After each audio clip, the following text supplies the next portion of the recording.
নবদ্বীপবাসী সবাই কাঁদছে। যখন সবাই কাঁদছে আমার প্রভু আর থাকতে পারলেন না।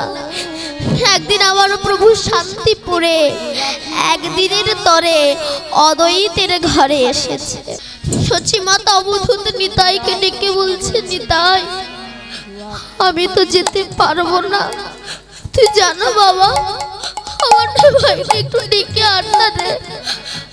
বল মা আমি তাকে ডাকছি। অবধূত নিতাই ছুটতে ছুটতে গিয়েছে।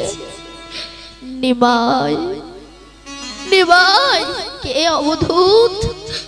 নিমাই তুমি গৃহে ফিরে চলো, মা তোমার জন্য কাঁদছে গো। নিমাই তুমি আরো বাকের মনে কষ্ট দিও না, গৃহে ফিরে চলো গো নিমাই। নিমাই বলেছিল না, যে সংসার ছেড়ে আমি এসেছি ওই সংসারে আমি আর ফিরে যাব না। তবে তুমি মাকে বলো মা যেন আমাকে দেখে যায়, সারা নবদ্বীপবাসী যেন আমাকে দেখে যায়। কিন্তু অবধূত যেন বিষ্ণুপ্রিয়া আমাকে না দেখতে আসে। কেন? যে আমাকে নাম করে তাকে তোকে কষ্ট দিই, তার মাথায় বোঝা তুলে দিয়ে ওই বোঝা মাথায় নিয়ে সে যদি সোজা হয়ে বিশ্ব মাঝে নিঃস্ব হয়ে গিয়ে তবু যদি আমাকে না বলে তবেই তুমি তাকে কৃপা করি। অবধূত ছুটতে ছুটতে এসেছে। মা মা। নিমাই সবাইকে যেতে বলেছে কিন্তু বিষ্ণুপ্রিয়াকে যেতে বারণ করেছে। নদিয়ার সমস্ত নরনারী চলে যায়, বিষ্ণুপ্রিয়া ঘরের এক কোণে বসে কাঁদছে।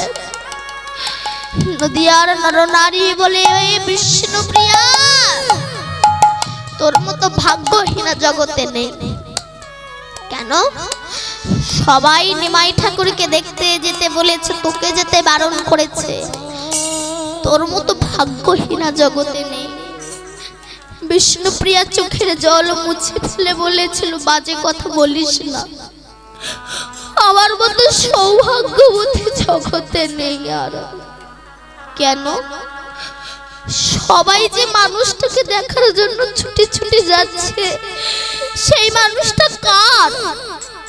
সেই মানুষটা তো অন্য কারোর নয়, সে মানুষটা তো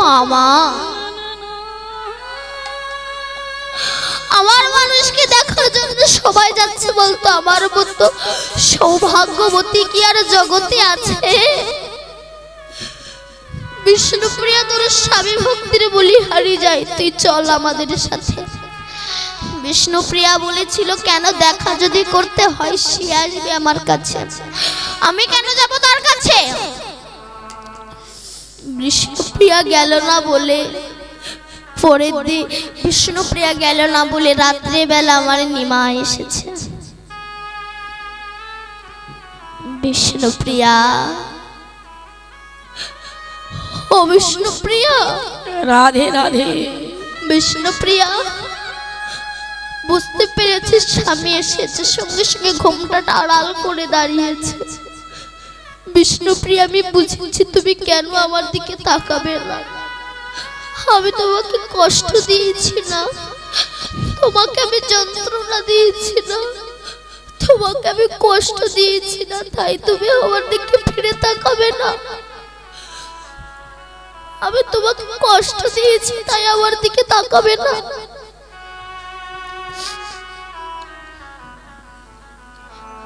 বিষ্ণুপ্রিয়া বলছে, না গো স্বামী, প্রাচীন বৈষ্ণবের মুখে শুনেছি নারীর মুখ দর্শন করলে নাকি সন্ন্যাসের সন্ন্যাস থাকে না।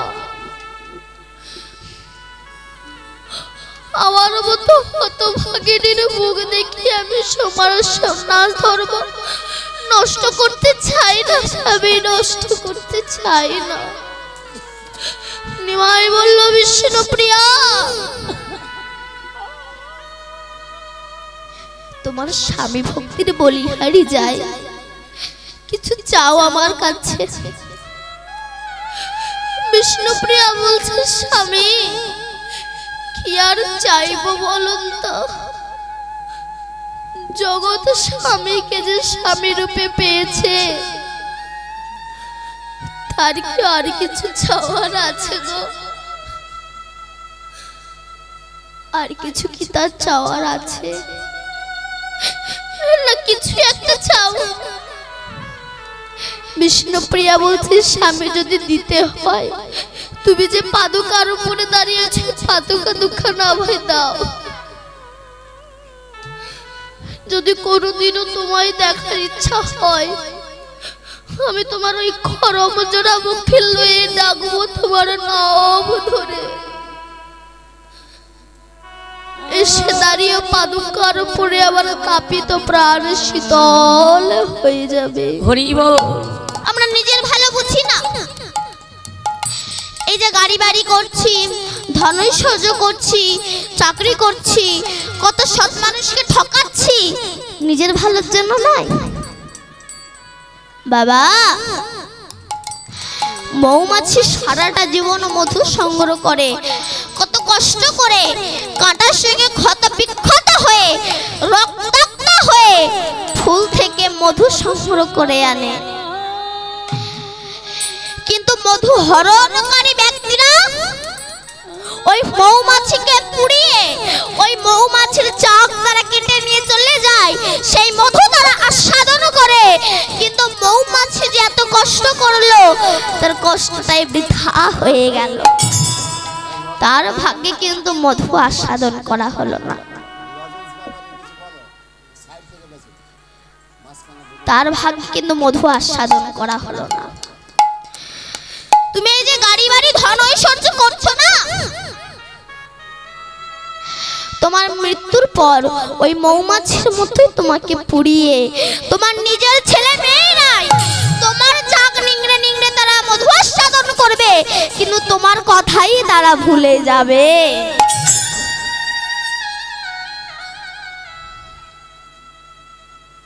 তাই গৌরাঙ্গ মহাপ্রভু বললেন, কলির মানুষ বড় শিশু, বড় অজ্ঞান। আমি যদি পিতৃ পরিচয়ে পরিচিত হই, নোংরা মাখানো কলির মানুষকে আমি কোলে নিতে পারবো না।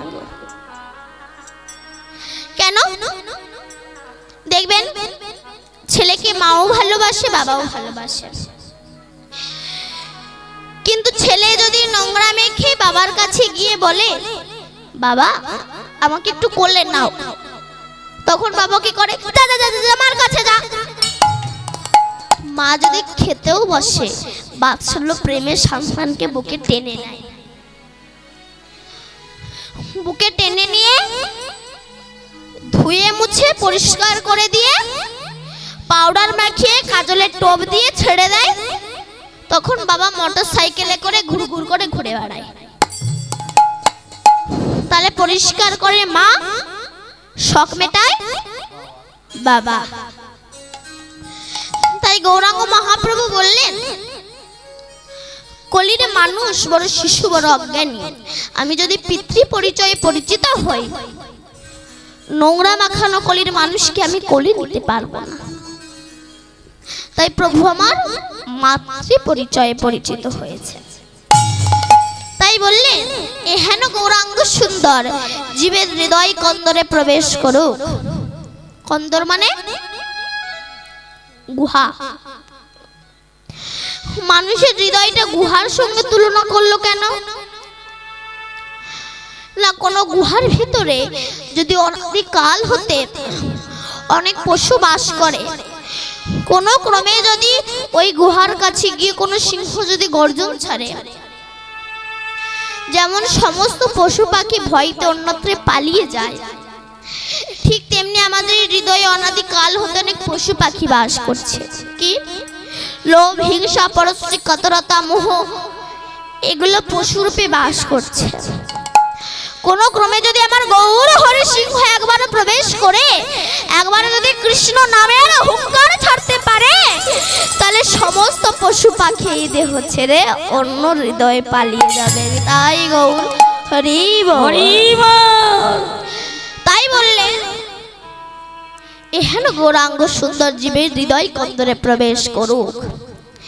কিন্তু সেই জন্যই তো আমাদের গুরু কৃপা প্রয়োজন।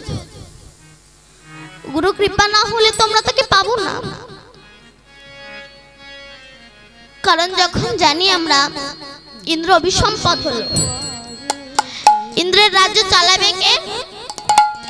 তখন নহস, ওনার মতো ধার্মিক রাজা, ওনাকে স্বর্গরাজ্য চালাতে দেয়া হলো, ইন্দ্রের রাজ্য। এমন সময় নহস আর স্বর্গরাজ্য ঘুরছে।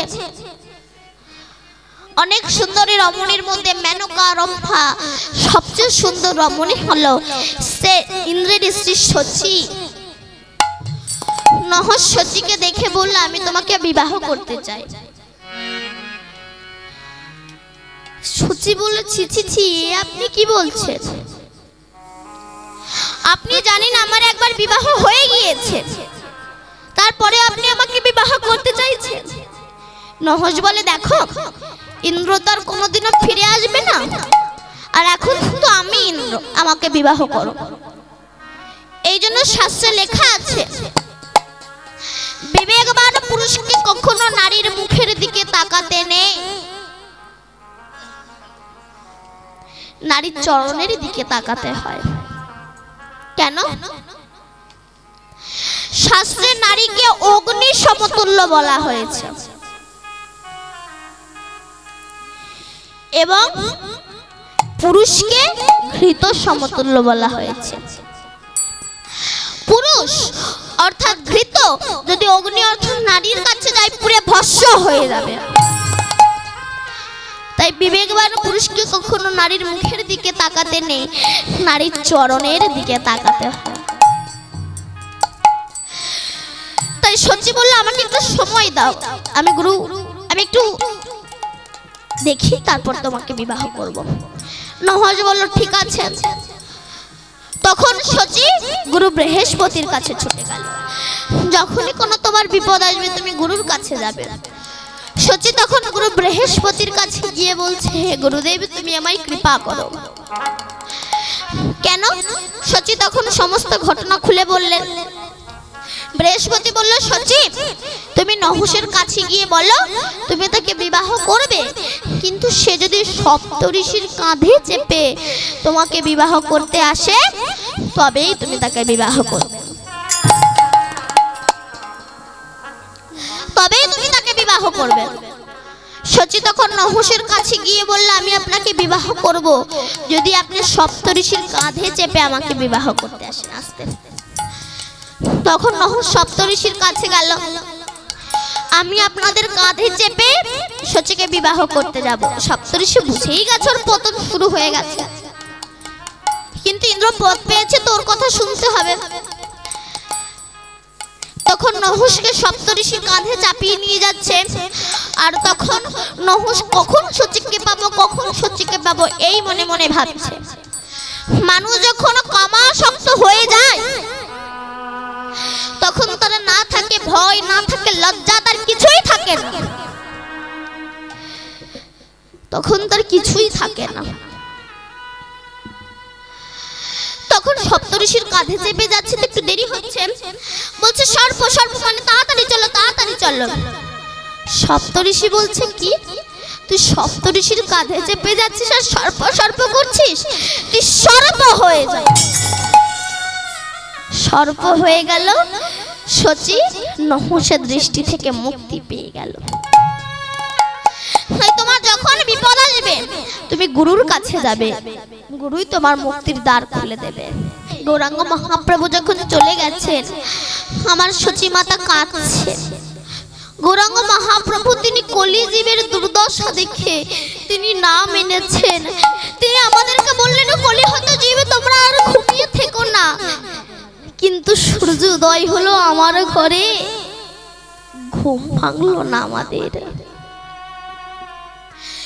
কেন? ভগবান তিনি যতবার জন্মগ্রহণ করেছেন, তিনি ভারতবর্ষে জন্মগ্রহণ করেছেন। কারণ আমরা জানি আমেরিকা অর্থনীতিতে সবার উপরে, কিন্তু ভারতবর্ষে এমন কোন কি নীতি আছে যা পৃথিবীর সবার উপরে আছে? কিন্তু তার সঙ্গে অর্থ শব্দটা মিশে আছে, এই জন্য অর্থটা আগে বললাম। অর্থের আগে আপনি তিনটি অক্ষর জুড়ে দিন, পরম। পরম যুক্ত অর্থ সন্ধি করুন পরমার্থ। যদি অর্থনীতিতে আমেরিকা সবার উপরে হয়ে থাকে, তবে পরমার্থ নীতিতে ভারতবর্ষ সবার উপরে। দেশ পৃথিবীতে অনেক আছে, কিন্তু এক নম্বর দুটো দেশ কোনটা? এক নম্বর দুটো দেশ। যদি আমেরিকা অর্থনীতিতে সবার উপরে হয়ে থাকে, পরমার্থ নীতিতে ভারতবর্ষ সবার উপরে। আপনারাই আমাকে বলুন, জপের মালা নিয়ে হাতে নিয়ে কৃষ্ণ নাম করতে করতে ভারতবাসী আমেরিকায় যায়নি, আমেরিকাবাসী ভারতে আসে। আপনার ছেলে যখন বড় হলো, সে তখন টাকা আয় করার জন্য আমেরিকায় যায়, কিন্তু আমেরিকাবাসী যখন দেখে টাকাতে কিছু নেই, আছে শুধু বিষ, তখন তার ওই টাকার মোহ ত্যাগ করে দিয়ে নবদ্বীপের বুকে সে গৌরাঙ্গ মহাপ্রভু বলে তারা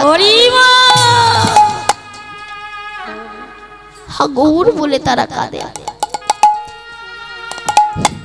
আপনি সুখে আছেন যে ছেলে আমার ইঞ্জিনিয়ার পড়ছে। ধরো আপনার ছেলে 1 লক্ষ লোকের মধ্যে একটা ভালো কাজ করেছে, সঙ্গে সঙ্গে আমেরিকারা তাকে টাকা দিয়ে কিনে দিল। তাহলে কি আপনার ছেলে ভারতের কোনো সেবাই লাগলো না? কিন্তু যখন আমেরিকাবাসী দেখে টাকাতে কিছু নেই, তখন তারা টাকার মোহ ত্যাগ করে দিয়ে নবদ্বীপের বুকে এসে গৌরাঙ্গ মহাপ্রভু বলে তারা নবদ্বীপের ধুলাই গড়া গড়ি দেয়। তাই গৌর হরি। আমাদের বিশ্বের যে বিরাট যে মন্দিরটা তৈরি হচ্ছে, ইসকন মন্দির, যেখানে অনেক দেশের মানুষ আছে, আফগানিস্তান, পাকিস্তান, জাপান, বহু দেশের মানুষ সেখানে আসে প্রণাম করতে। তাহলে যদি আমেরিকা অর্থনীতিতে সবার উপরে হয়ে থাকে, পরমার্থ নীতিতে ভারতবর্ষ সবার উপরে। কিন্তু দুর্ভাগ্য আমাদের, এটাই আমাদের স্কুল কলেজ ইউনিভার্সিটিতে শেখানো হয় না। আমাদের স্কুল কলেজ ইউনিভার্সিটিতে শেখানো হয় তুমি চাকরি করার জন্য পড়াশোনা শিখছো, টাকা আয় করার জন্য তুমি পড়াশোনা শিখছো।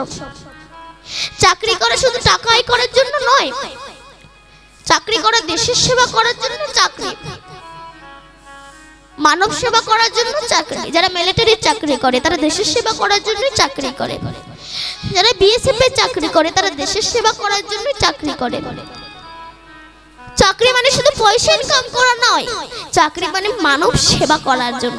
কিন্তু তুমি নিজে একটা মানুষ হয়েছো কিনা সেদিকটা তোমাকে খেয়াল রাখতে হবে।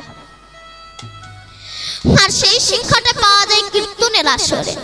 সেই জন্যই তো পুরাণে উল্লেখিত আছে, যিনি সত্যযুগে মৎস্যকুর্ম বরাহ নৃসিংহ বামন, তিনি ত্রেতা যুগে রাম পরশুরাম, তিনি দ্বাপর যুগে শ্রীকৃষ্ণ, তিনি হচ্ছেন কলি যুগে শ্রীকৃষ্ণ চৈতন্য মহাপ্রভু। এসেছেন দুটো জিনিস এক করতে। কি? একটা হচ্ছে বৈরাগ্য বিদ্যা, আর একটা হচ্ছে ভক্তি যোগ। এই দুটো জিনিসকে তিনি এক করতে এসেছেন। কিন্তু যারা 7, 8, 9 পড়ছে, বৈরাগ্য বলে যে একটা বিদ্যা আছে, এটা কি আমরা কোনোদিনও জেনেছি? না। কেন? আমরা জানি ইতিহাস একটা বিদ্যা, ভূগোল একটা বিদ্যা, অঙ্ক একটা বিদ্যা, ইংরেজি একটা বিদ্যা, সব এক একটা বিদ্যা। কিন্তু এই যে বিদ্যাটা আমরা কি কখনো কোনোদিনও শুনেছি বৈরাগ্য বলে যে একটা বিদ্যা আছে? কোন স্কুল টিচার কি আমাদেরকে বলেছে বৈরাগ্য বলে একটা বিদ্যা আছে? এটা আমাদের প্রাইমারি লেভেলে, সেকেন্ডারি লেভেলে জানা হলো না। বড় হয়ে জানবো সে তো পরের কথা। বহু ভাগ্য ফলে কেউ যদি শোনে বৈরাগ্য বিদ্যা বলে একটা কোনো বিদ্যা আছে তবে, নইলে কিন্তু কোন স্কুল টিচার বলে না যে বৈরাগ্য বলে একটা বিদ্যা আছে। যে বৈরাগ্য বিদ্যাটা শেখানোর জন্য বুদ্ধদেব রাজপুত্র হয়ে সংসার ছেড়েছেন, শুক্রাচার্য সংসার ছেড়েছেন, স্বামী বিবেকানন্দ যিনি শিকাগো শহরে গিয়েছিল যে বৈরাগ্য বিদ্যাটা শেখানোর জন্য, তিনি গৌরাঙ্গ মহাপ্রভু ওই রকম বড় বৃক্ষের মতো মাকে ছেড়ে অগ্নিস্ফুলিঙ্গা সমাজ যুবতী শ্রী বিষ্ণুপ্রিয়াকে ছেড়ে সারা নবদ্বীপবাসীকে ছেড়ে এসেছি কেন? বৈরাগ্য বিদ্যা শেখানোর জন্য। সে তোমার বুদ্ধদেব বলো, শুক্রাচার্য বলো, স্বামী বিবেকানন্দ বলো, গৌরাঙ্গ মহাপ্রভু বলো, বিদ্যাটা কিন্তু এক বৈরাগ্য বিদ্যা। কারণ বলুন, যখন স্বামী বিবেকানন্দ প্রথম আমেরিকায় গিয়ে শোনালেন ভারতের বাণী, প্রত্যেক আমেরিকাবাসী তারা চমকে গিয়েছিল। তারা স্বামী বিবেকানন্দকে দেখে বলেছিল মিস্টার অ্যান্ড মিসেস, কিন্তু Swami Vivekananda mister and Mrs বলেননি, তিনি বলেছিলেন ব্রাদার অ্যান্ড সিস্টার। তখন আমেরিকার লোক চমকে উঠেছিল, বাঙালি সাধু বলে কি আমরা নাকি ওর ভাই বোন? তোমরা তো বাদামি চামড়ার লোক আর আমরা তো সাদা চামড়ার লোক, আমরা কি করে ভাই বোন হলাম? তখন বিবেকানন্দ বলেছিল একটাই কথা, একই মায়ের গর্ভে দুটো সন্তান জন্মগ্রহণ করেছে, একজনা হচ্ছে কালো, একজনা হচ্ছে সাদা, কিন্তু একই মায়ের গর্ভের সন্তান। তোমরা হতে পারো সাদা চামড়ার লোক আর আমরা বাদামি চামড়ার লোক, কিন্তু সবাই আমরা ভগবানের অমৃতের সন্তান। কথাটা যখন শুনেছিল আমেরিকাবাসী চমকে গিয়েছিল। স্বামী বিবেকানন্দ 5 স্টার হোটেলে তাকে জায়গা করে দিয়েছিল। যে মানুষটা খেতে পাচ্ছিল না আমেরিকার রাস্তায়, তাকে 5 স্টার হোটেলে জায়গা করে দিল। যখন নরম বিছানায় শুতে যাবে, বিবেকানন্দ শুতে পারলেন না। কেন? উনি মনে মনে ভাবলেন কোটি কোটি ভারতবাসী ঘুমাতে পারে না, ছেঁড়া চাদরের উপরে ঘুমায়, আমি তাদেরই একজনা হয়ে আমি কেমন ভাবে নরম বিছানায় ঘুমাবো? তিনি শুতে পারলেন না। যেহেতু আমেরিকার বাসী তাকে আপ্যায়ন করেছিল, তাদের আতিথেয়টাকে সম্মান করা উচিত, তিনি সম্মান করলেন, কিন্তু তিনি নরম বিছানায় শুলেন না, মাটিতে শুয়ে সারা রাত কাটিয়ে দিলেন। এটাই হচ্ছে বৈরাগ্য বিদ্যা। বৈরাগ্য বিদ্যা কাকে বলে? বিষয়ের প্রতি যার মন আকৃষ্ট হয় না তাকে বৈরাগ্য বলে। আমরা বিষয় মানে কি জানি? দুতলা বাড়ি, দুটো গাড়ি, 2 লাখ টাকা ব্যাংকে ব্যালেন্স, একে বলে না বৈরাগ্য বিদ্যা। যার বিষয়ে মন নেই, কেমন? চোখ আকৃষ্ট হয় রূপে, নাক আকৃষ্ট হয় গন্ধে, কান আকৃষ্ট হয় শব্দে, ত্বক আকৃষ্ট হয় স্পর্শে, মন আকৃষ্ট হয় চিন্তায়। যদি তুমি রূপ থেকে চোখকে গুটিয়ে আনতে পারো, শব্দ থেকে তুমি যদি কানকে গুটিয়ে আনতে পারো, তুমি যদি গন্ধ থেকে নাককে গুটিয়ে আনতে পারো, স্পর্শ থেকে তুমি যদি ত্বককে গুটিয়ে আনতে পারো, কুচিন্তা থেকে তুমি যদি মনকে গুটিয়ে আনতে পারো, তবেই তোমার বৈরাগ্য যাজর হয়ে যাবে। তোমাকে আর মাথা নেড়া করে বৃন্দাবনের পথে যেতে হবে না, ঘরে বসে সে বৈরাগ্য বিদ্যা পালন করতে পারবে। এটাই আমাদের জানানো হয় না, আর সেই শিক্ষাটা দেওয়ার জন্যই আমার গৌরাঙ্গ মহাপ্রভুর আশা। সচি মাতা কেঁদেছেন নিমাই চলে গেছে বলে, কিন্তু বলুন তো মা,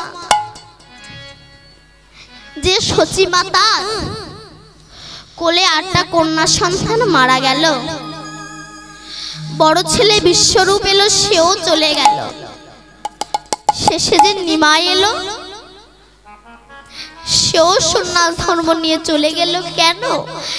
কেন সচি মাতাকে এত কষ্ট পেতে হলো? অপরাধের প্রায়শ্চিত্ত সবাইকে ভোগ করতেই হয়। কেমন? একদিন কুন্তির ঘরে দুর্বাসা ঋষি এসে বলেছিল, মা কুন্তি, তোর বাড়ি আজ মধ্যাহ্নে আমি প্রসাদ পাবো। কুন্তি বলল ঠিক আছে বাবা। দুর্বাসা বলল আমি তোর বাড়ি খাবো ঠিকই, কিন্তু 100 ভাগে তরকার দিয়ে আমি খাবো। দুর্বাসা তিনি তো খেতে যায়নি, পরীক্ষা করতে গিয়েছে। ঠিক আছে বাবা, তাই দেব। দুর্বাসা বললে আমি 100 ভাগে তরকার দিয়ে খাবো ঠিকই, কিন্তু 100 খানা স্বর্ণে পাত্রে আমাকে খেতে দিতে হবে। কোথায় পাবে? কুন্তি মনে মনে ভাবলো, কৃষ্ণ যার সহায় আছে তার কি কোনো অভাব আছে? আমি দেব বাবা, আপনি বসুন, স্নান করে আসুন। দুর্বাসা স্নান করতে গিয়েছেন, এমন সময় কুন্তি রন্ধন করেছে, ৯৯টা পাত্র পেয়েছে, আর একটা পাত্র জোগাড় করতে পারেনি, যাতে গরম পরামান্ন রাখবেন। দুর্বাসা বলল, মা আমি তরবারি খাবো না। কেন? সবচেয়ে যেটা প্রিয় খাবার পরামান্ন, তুই তার পাত্র জোটাতে পারিস না, আমি তরবারি খাবো না। কুন্তি বলছে, বাবা ৯৯টা পাত্র পেয়েছি, আর একটা পাত্র পাবো না? পাবো, আপনি বসুন। কোথায় পাবি? কুন্তি শুয়ে পড়েছে, শুয়ে পড়ে নিজের বুকের ওপর গরম পরামান্ন ঠেলে দেখেছে। দুর্বাসা বলছে, মা তোর ব্যথা লাগছে না, যন্ত্রণা হচ্ছে না, তুই বুকে গরম পরামান্ন ঠেলে রেখে দিয়েছিস? কুন্তি বলছে, বাবা সেই শিশুকাল থেকে তো আমি দেহ মন প্রাণ যৌবন সব তার চরণ অর্পণ করেছি গো। হরি বল, হরি বল। দেহ যদি তার হয়, ব্যথা লাগবে, তার তো আমার কিছু হবে না। দুর্বাসা বলল, মা তোর ভক্তির বলি হারি যায়, তুই যা স্নান করে আমি তোকে বর দেব। কুন্তি স্নান করতে গিয়েছেন, দুর্বাসা ধ্যানে মগ্ন। এমন সময় গান্ধারী কুন্তির কণ্ঠের স্বর নকল করে সামনে এসে বলছে, বাবা বর দিন। মস্তকে হস্তার্পণ করে বললেন, শতপুত্রের জননী হও। গান্ধারী বর নিয়ে চলে গেছে। কিছুক্ষণ পর কুন্তি এসে বলছে, বাবা বর দিন। তুমি তো এক্ষুনি বর নিয়ে চলে গেলে, কই না তো, আমি আসিনি তো। ধ্যানে দেখলেন গান্ধারী বর চুরি করে নিয়ে গেছে। গান্ধারী, এত বড় স্পর্ধা তোমার, তুমি চুরি করলে? মা কুন্তি, তোকে আমি একটা মন্ত্র দেবো, ওই মন্ত্র তুই জপ করবি। ওই মন্ত্র জপ করলে তোর একে একে 5টি পুত্র হবে, তোর হবে 3টি, মাতৃর হবে 2টি। ওই পঞ্চপুত্রের হাতে গান্ধারীর শতপুত্র নিধন হয়ে যাবে।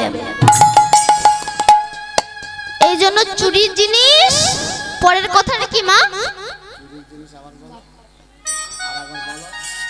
চুরির জিনিস বাট পারে খায়। চুরির জিনিস বাট পারে খায়, চুরির জিনিস চুরি হয়ে যায়। কেমন? এক ঘোড়া চোর ঘোড়া চুরি করে আর বিক্রি করতে এসেছে।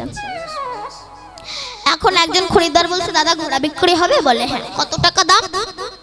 10,000 টাকা। বলে ওইটুকু ঘোড়া 10,000 টাকা দেবো না, 5,000 টাকা দেবো। বলে না, তাহলে আর দেবো না। এখন চোরের ওপরের ব্যক্তি আছেন, সে এসে বলে, দাদা ঘোড়া বিক্রি হবে? বলে হ্যাঁ। কত টাকা? 10,000। বলে ওইটুকু ঘোড়া লিকে ছুটতে পারে না, 10,000 টাকা। বলে বাজে কথা বলো না, আগে ঘোড়া ছুটিয়ে দেখো, তারপরে কথা বলবে। ও বলে, আমি তো ওটাই তো চাইছি, ছোটাতে দিলে আর ফ্রি আসবো না। তো দেখো, আমার এই স্যান্ডেল দুখানা তোমার কাছে রেখে গেলাম, আমি ঘোড়াটাকে একটু ছুটিয়ে আনি। ও যে নিয়ে চলে গেল, আর ফিরে এলো না। শেষে সেই ঘোড়া চোর দুখানা স্যান্ডেল হাতে নিয়ে বাড়ি যাচ্ছে। প্রথম খরিদ্দার বলছে, দাদা ঘোড়া বিক্রি হয়েছে? বলে হ্যাঁ। বলে কত টাকায়? বলে যে দামে কেনা সেই দামেই বেচা হলো। মানে চুরির জিনিস চুরি হয়ে গেল।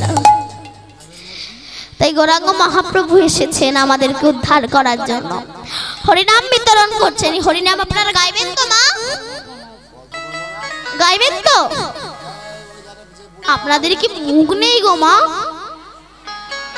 সবাই মিলে গাইবেন তো? সত্যি কথা বলছেন? সত্যি কথা বলুন, নইলে কিন্তু আমি এক্ষুনি সত্যি মিথ্যা প্রমাণ করে দেব। সত্যি কথা? শিয়ালের দিব্যি গাইবেন তো? ঠিক আছে, যারা হরিনাম করবেন একবার জোরসে উলুধ্বনি দাও তো।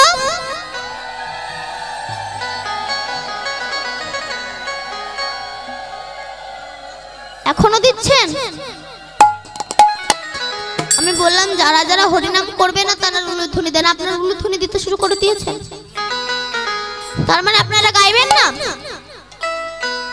আমার মায়েরা বলছে মা দীপান্বিতা মুখ ফসকে বেরিয়ে গেছে, তো আর একবার সুযোগ দে মা।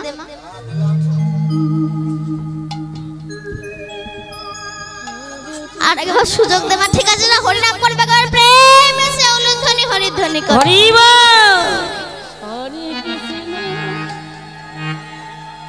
সবাই মিলে গাইবেন তো? সবাই মিলে আমার সঙ্গে গাইবেন। হরে কৃষ্ণ কৃষ্ণ কৃষ্ণ হরে হরে, হরিব হরে রাম রাম রাম হরে হরে। হরে কৃষ্ণ কৃষ্ণ কৃষ্ণ ঘরে ঘরে, হরে রাম রাম রাম ঘরে ঘরে। হরে কৃষ্ণ কৃষ্ণ কৃষ্ণ হরে হরে, হরে রাম রাম রাম হরে হরে। হরে কৃষ্ণ কৃষ্ণ কৃষ্ণ ঘরে ঘরে, হরে রাম রাম রাম ঘরে ঘরে। হরে কৃষ্ণ কৃষ্ণ কৃষ্ণ। আপনারা গাইছেন তো? ওই আমার সঙ্গে গান দেখে আপনারা। আচ্ছা যাদের যাদের হাত আছে তুলুন তো, আর যাদের নেই তাদের তোলা দরকার নেই, যাদের হাত আছে তারা তুলুন। মোটামুটি সবার আছে, এই দিকের বাবাদের মনে হয় হাত নেই। হাত নামাবে না, হাত তুলুন। আমার সঙ্গে এবার গান। হরে কৃষ্ণ কৃষ্ণ কৃষ্ণ হরে হরে, এই রাম হরে রাম।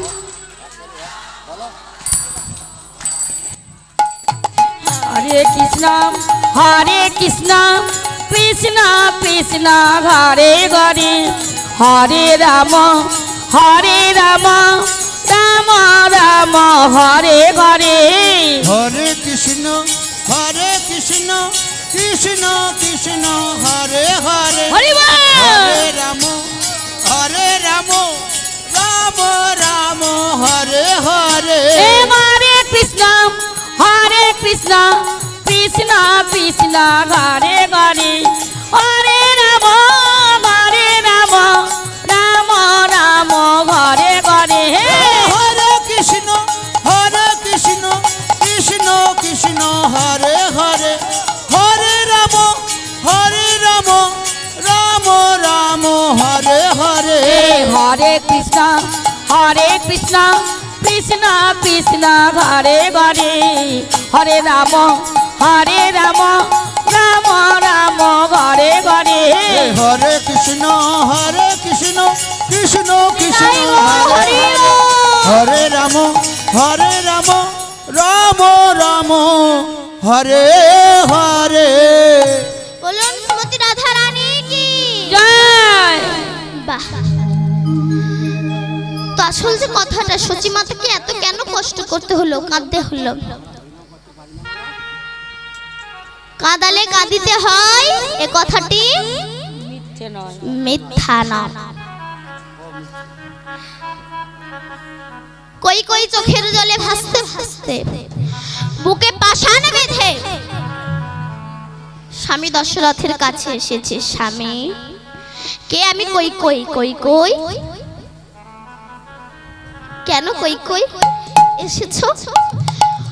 বলে আমার সেই দুটো বর চাই। কই কই কাল প্রাতে আমার রাম রাজা হবে, তোমার মনোবাসনা আমি পূর্ণ করব। আমার কি সৌভাগ্য গো। এসে এসে বসো। বলো কই কই কি চাও? প্রথমবার আমার পুত্র ভরত রাজা হবে। কই কই এ তুমি কি বলছো গো?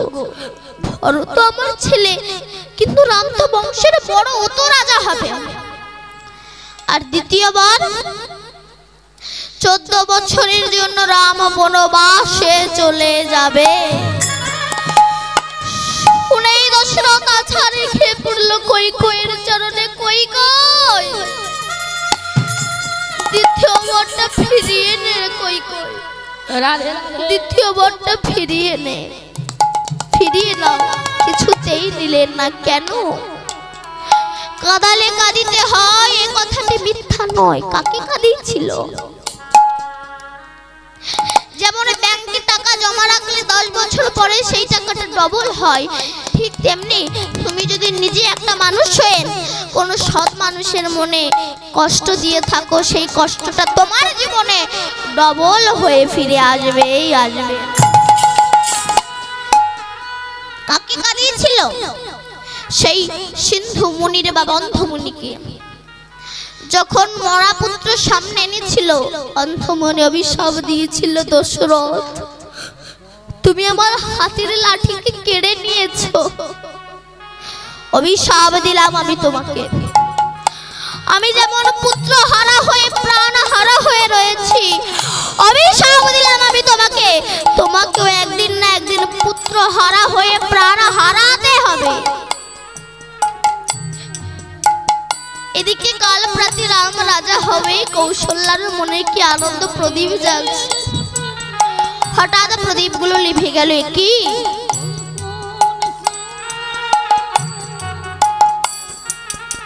অমঙ্গলের ছায়া যে! রামের সন্নিকট উপস্থিত হয়ে দেখছে রামের রাজমুকুট খোড়া, ছিন্নবসন কাঙালের বেশে। কেন? রামচন্দ্র জগৎকে শিক্ষা দিচ্ছ, হে জগতের জীব, আমি রাজার ছেলে হয়েও, ভগবান হয়েও চলে যাওয়ার সময় যেমন আমাকে সর্বস্ব খুলে রেখে যেতে হচ্ছে, আমার হতে শিখে নাও। যেদিন তোমরাও এই জগৎ সংসারে ছেড়ে চলে যাবে, যেমন খালি হাতে এসেছিলে, খালি হাতেই বিদায় নিতে হবে। কৌশল্যা বলল, রাম তোর এমন অবস্থা কেন? তোর এমন ছিন্ন বসন কাঙালের বেশ কেন? কৈকেয়ী বলল, দিদি আমি দুটো বর চেয়েছি। তাই কি? প্রথমবার আমার পুত্র ভরত রাজা হবে। কৈকেয়ী, এ তো ভালো কথা, তোর ছেলে মানে আমার ছেলে। দ্বিতীয় বর 14 বছরের জন্য রাম বনবাসে চলে যাবে। শুনেই কৌশল্যা ছাড়ে খেয়ে পড়ল। কৈকেয়ী, আমি তোর দিদি হয়ে বলছি, দ্বিতীয় বরটা ফিরিয়ে নে। কৈকেয়ী, রাম আমার একমাত্র রত্ন, যদি দিনের শেষে একবার আমাকে মা বলে ডাকে, আমার এই তাপিত প্রাণটা শীতল হয়ে যায় রে। দ্বিতীয় বরটা ফিরিয়ে নে। কিছুতেই নিলেন না। তখন কৌশল্যা অভিশাপ দিয়েছিল, কৈকেয়ী আমি তো শুধু একজন পুত্র হারা হয়ে কাঁদবো। রাধে রাধে। তোকে 3 জনম পুত্র হারা হয়ে কাঁদতে হবে। তুই প্রথম জন্ম যাবি কংসের কারাগারে, তোর নাম হবে দেবকী। তোর পরপর 6টা সন্তানের মৃত্যু হবে। তারপর যে বলরাম আসবে, সে তোরকে মা বলে ডাকবে না। শেষে যে কৃষ্ণ আসবে, সেও তোর স্তন দুগ্ধ কোনোদিনও পান করবে না। দ্বিতীয় জন্ম যাবি উড়িষ্যায়, ইন্দ্রদুম্ন রাজার ঘরে, তোর নাম হবে গুন্ডিচা। তোর পরপর 18টা সন্তান মরে হবে 18 নালা, সেদিনও যাবে না তোর ওই পুত্র শোকের জ্বালা। তৃতীয় জন্ম যাবি তুই নদিয়া নবদ্বীপের সচী মাতা হয়ে। তোর পরপর 8টা কন্যা সন্তান তোর কোলে বসে মারা যাবে। বড় ছেলে বিশ্বরূপ সন্ন্যাস ধর্ম নিয়ে চলে যাবে। শেষে যে নিমাই আসবে, সেও তোকে কাঁদিয়েছিল জন্মের মতো চলে যাবে। তাই নিমাই যখন চলে গেছে, আমার সচী মাতা নিমাই বলে কেঁদেছে। ও নিমাই দাঁড়া রে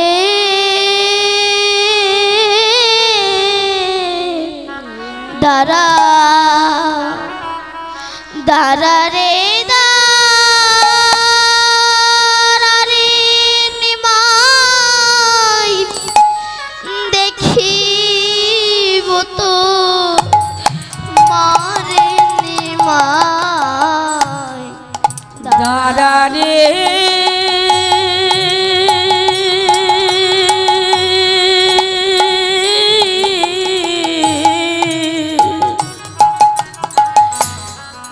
দাঁড়া রে না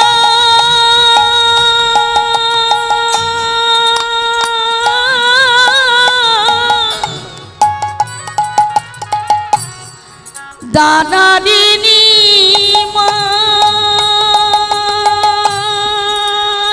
নিমাই দেখিব তো মারে রে নিমাই দাঁড়া রে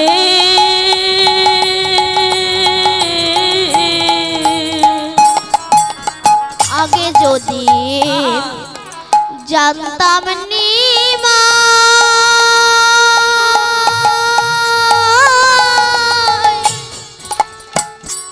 না করাইতাম স্তনদুগ্ধ পান আগে যদি জানতাম নিমাই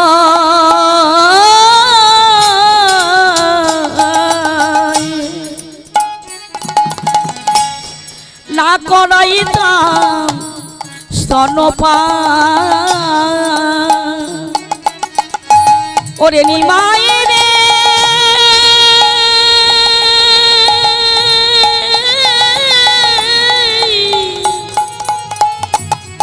নিমাই রে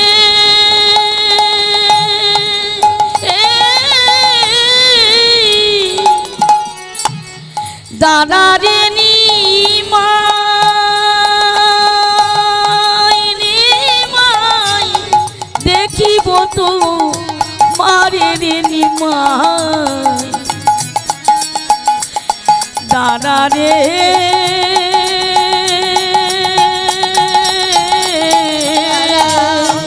হরের বোধ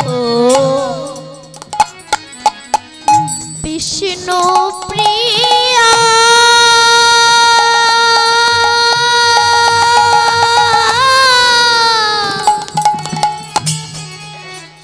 জ্বলন্ত অগ্নি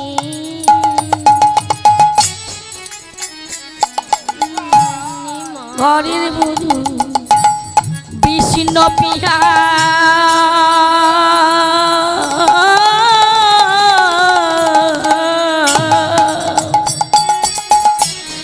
জ্বলন্ত যোগিনী আরে কত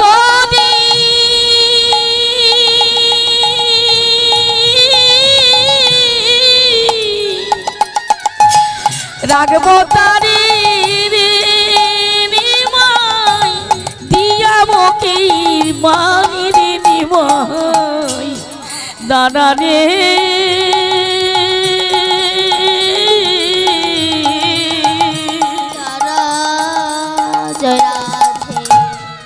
আগে যদি নিমাই চলে গেছে সচি মাতা কাঁদছে নিমাই কি আপন ইচ্ছায় গিয়েছিল গো মা যাবি রে না নিমাইকে যেতে বলা হয়েছিল সচি মাতা নিমাইকে বলেছিল নিমাই তোকে যে সন্ন্যাস ধর্মে যেতে হবে রে দেখো না মা কাকে বলে প্রকৃত মা আচ্ছা নিমাইকে বলছে নিমাই তোকে সন্ন্যাস ধর্মে যেতে হবে দেখুন মা কেমন হওয়া উচিত আজকালকার মায়েরা সন্তানদের নাম কি রাখে এখন এক বাবা তিন ছেলে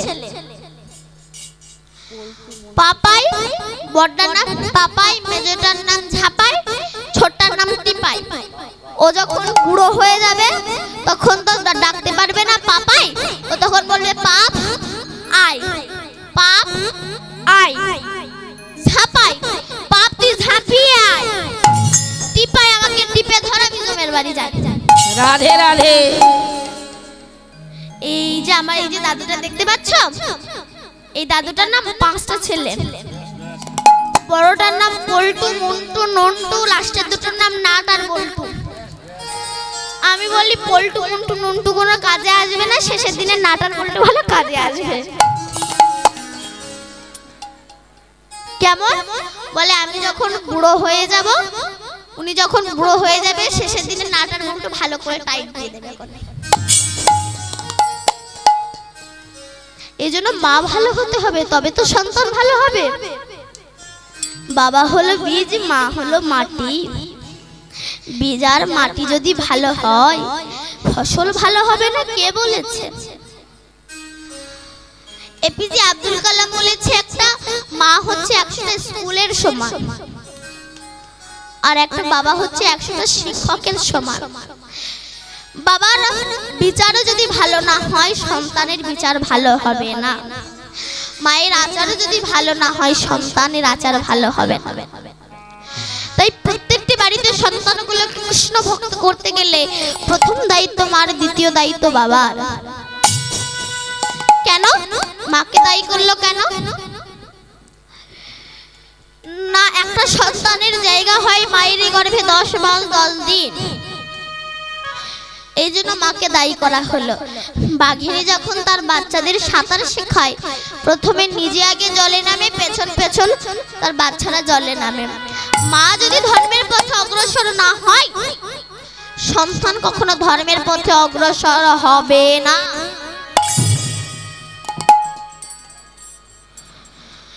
কারণ অনুকূল ঠাকুর বলেছেন, প্লেনে যেমন এয়ারপোর্ট ছাড়া নামে না, বহু পরমাত্মা বাতাসে ঘুরে বেড়াচ্ছে না, ভালো জায়গা পাচ্ছে না বলে এদের জন্মই হচ্ছে না। কারণ প্রকৃত ভালো সন্তান পেতে গেলে আগে ভালো মা হওয়া দরকার। এত অহংকার কিসের আমাদের বলুন তো? কি আছে আপনার আমার? কি সঙ্গে করে এনেছিলাম আর কি নিয়ে যাবে? এত অহংকার আমাদের কিসের? আপনি যে জন্মটা পেয়েছে, একজন আপনাকে জন্ম দিয়েছে তাই পেয়েছেন।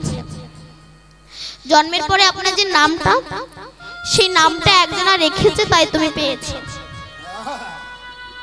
তারপর যে পড়াশোনা শিখলে, সেই পড়াশোনা একজনা তোমাকে শিখিয়েছে তাই তুমি শিখেছো। তারপর যে চাকরিটা পেলে, সেই চাকরিটা একজনা দিয়েছে তাই তুমি পেয়েছো। শেষের দিনে যখন তুমি শ্মশান ঘাটে যাবে, 4 জনা কাঁধে তুলে নিয়ে বলো হরি হরি হরি বল বলতে বলতে নিয়ে যাবে। শেষে যে তোমার গায়ে যে আগুন দেবে, সে আগুনটা অন্য জনাই দেবে। তাহলে এত অহংকার আমাদের কিসের? কি আছে আপনার আমার বলুন তো? কোন একটা ব্যক্তি যদি 3 দিন একটা হসপিটালে থাকে, যদি অক্সিজেন দেয়, তার বিল কত হয়? কিন্তু সারাটা জন্ম যে আমাদেরকে অক্সিজেন দিয়ে যাচ্ছে, সেই জন্ম থেকে মৃত্যু পর্যন্ত সারাটা জীবন যে আমাদের অক্সিজেন দিয়ে যাচ্ছে, সে বিল শোধ করার ক্ষমতা আপনার আমার কারোর নেই। আজ প্রকৃত মা ভালো হচ্ছে না বলে তো দ্বিতীয় রামকৃষ্ণদেব পৃথিবীতে আসছে না, দ্বিতীয় বিবেকানন্দ পৃথিবীতে জন্মগ্রহণ করছে না, দ্বিতীয় বিদ্যাসাগর পৃথিবীতে জন্মগ্রহণ করছে না, দ্বিতীয় রবীন্দ্রনাথ ঠাকুর পৃথিবীতে জন্মগ্রহণ করছে না। কেন? প্রকৃত মা ভালো পাচ্ছে না তাই। কারণ প্রহ্লাদের বাবা হচ্ছে হিরণ্যকশিপুর মহাদৈত্য, তার ঔরসে জন্মগ্রহণ করেছে ভক্ত প্রহ্লাদ। কেন? এই প্রহ্লাদ যখন মা গয়াধু গর্ভে ছিল, মা গয়াধু সর্বদা নারদ মুনির মুখে সর্বদা হরিনাম শ্রবণ করে গেছে, তবে তো তার সন্তানটা ভক্ত প্রহ্লাদ হয়েছে।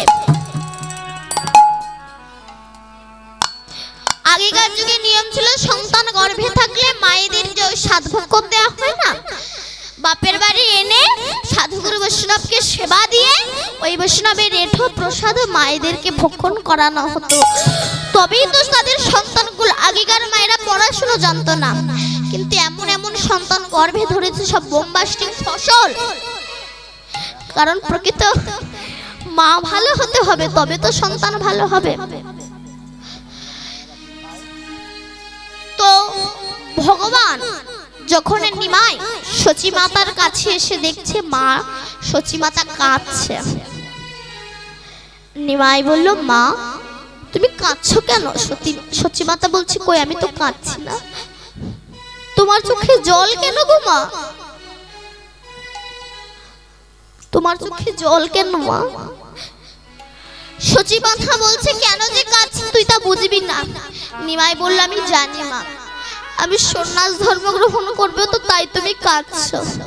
ঠিক আছে মা, আমি চলে যাওয়ার আগে তুমি যখন এত করে কাঁদছো, কথা দিলাম আমি সন্ন্যাস ধর্ম গ্রহণ করব না। কথাটা যেই না বলেছে সচী মাতা মুখটা চেপে ধরেছে। নিমাই অমন কথা বলিস না বাবা, তোকে যে সন্ন্যাস ধর্মে যেতে হবে। তুই সন্ন্যাস ধর্মে না গেলে তো আমি কৃষ্ণ বলে কাঁদতে পারবো না, আর আমি কৃষ্ণ বলে না কাঁদলে তো আমার কৃষ্ণের কৃপা হবে না। তাই তোকে যে সন্ন্যাস ধর্মে যেতে হবে। নিমাই বলল, মা আমি চলে যাওয়ার আগে তুমি এত করে কাঁদছো, আমি চলে গেলে তুমি কাঁদবে না তো মা?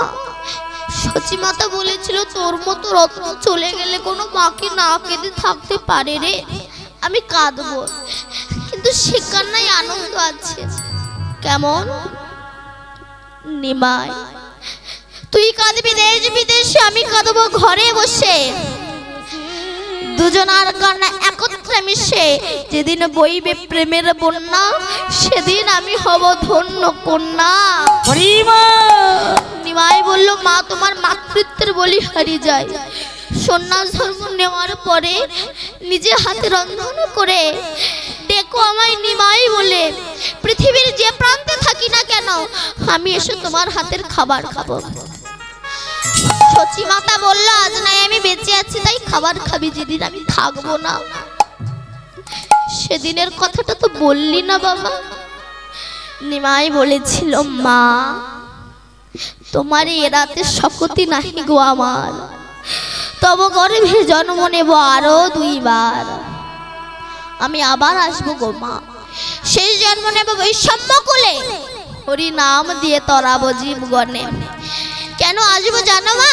যদা যদা হি ধর্মস্য গ্লানির্ভবতি ভারত, ইয়া ভূতানাম অধর্মস্য তদত্মানাম সৃজাম্যহম, পরিত্রাণায় সাধুনাং বিনাশায় চ দুষ্কৃতাম, ধর্ম সংস্থাপনার্থয়ে সম্ভবামি যুগে যুগে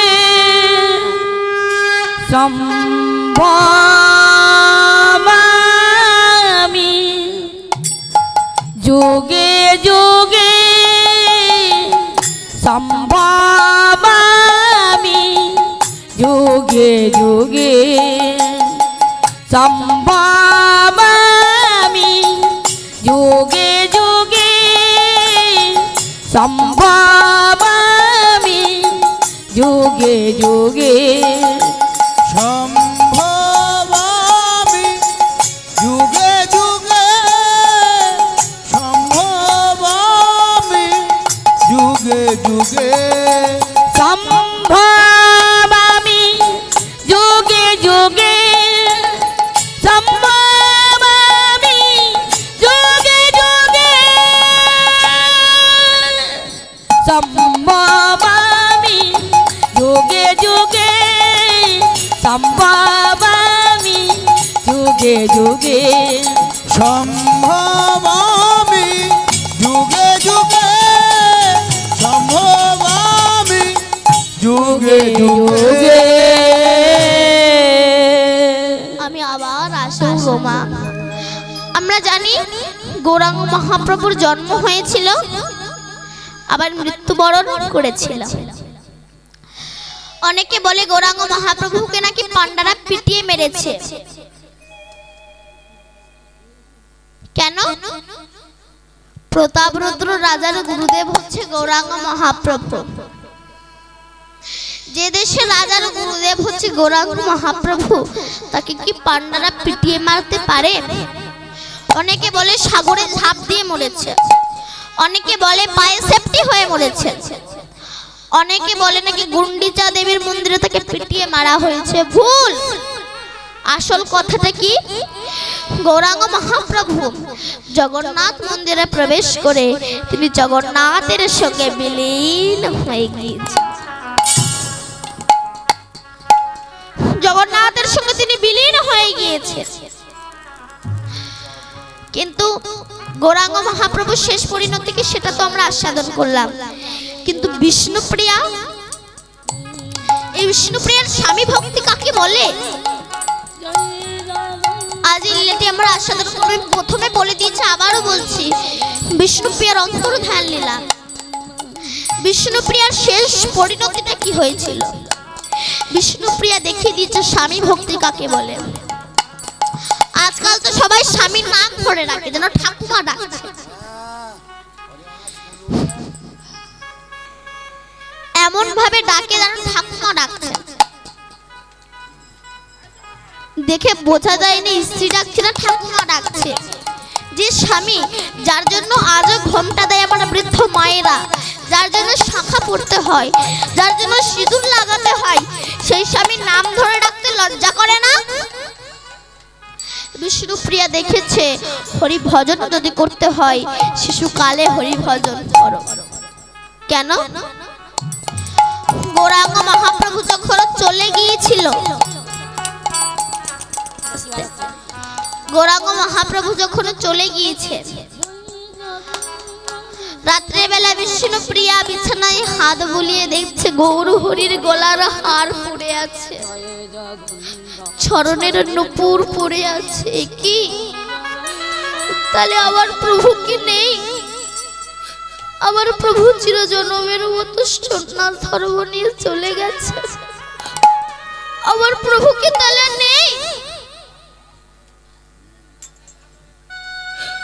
কাছে ওই প্রচন্ড ঠান্ডায় বিষ্ণুপ্রিয়া প্রতিদিন সকালবেলা ব্রহ্ম মুহূর্তে সরোধনী গঙ্গার জলে স্নান করে উঠে এসে সিক্ত বসনে পদ্মাসনে বসে নয়ন জলে ভেসে কৃষ্ণ কৃষ্ণ বলে কাঁদছে। গৌরাঙ্গ মহাপ্রভু যখন চলে গিয়েছিল, গৌরাঙ্গ মহাপ্রভুর বয়স হচ্ছে 24 বছর।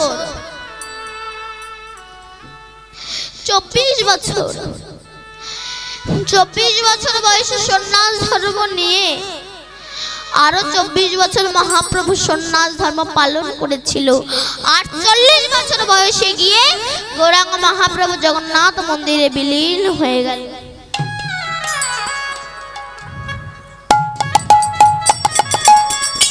জগন্নাথ মন্দিরে বিলীন হয়ে গেল। যখন গৌরাঙ্গ মহাপ্রভু চলে যায়, বিষ্ণুপ্রিয়ার বয়স মাত্র 14 বছর। এই 14 বছরের এইটুকু বাচ্চা মেয়ে কিভাবে 24টা বছর বেঁচে ছিল সেটা আজ আমরা আস্বাদন করব। বিষ্ণুপ্রিয়া স্নান করে এসে বাঁদিকে কিছু আতপ ধান রেখে দিত, আর নখ দিয়ে একটা করে ধান ছাড়াতো, নামের সংখ্যা হিসাবে রেখে দিত। যারা মালা জপ করেন তারা অবশ্যই জানেন। ঠিক বিষ্ণুপ্রিয়া একটা করে ধান ছাড়াই হরে কৃষ্ণ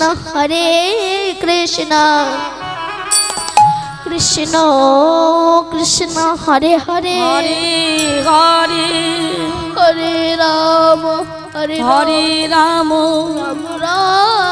রাম রাম হরে হরে কৃষ্ণ কৃষ্ণ বলি বিষ্ণু প্রিয়া কাঁদিতে লাগিল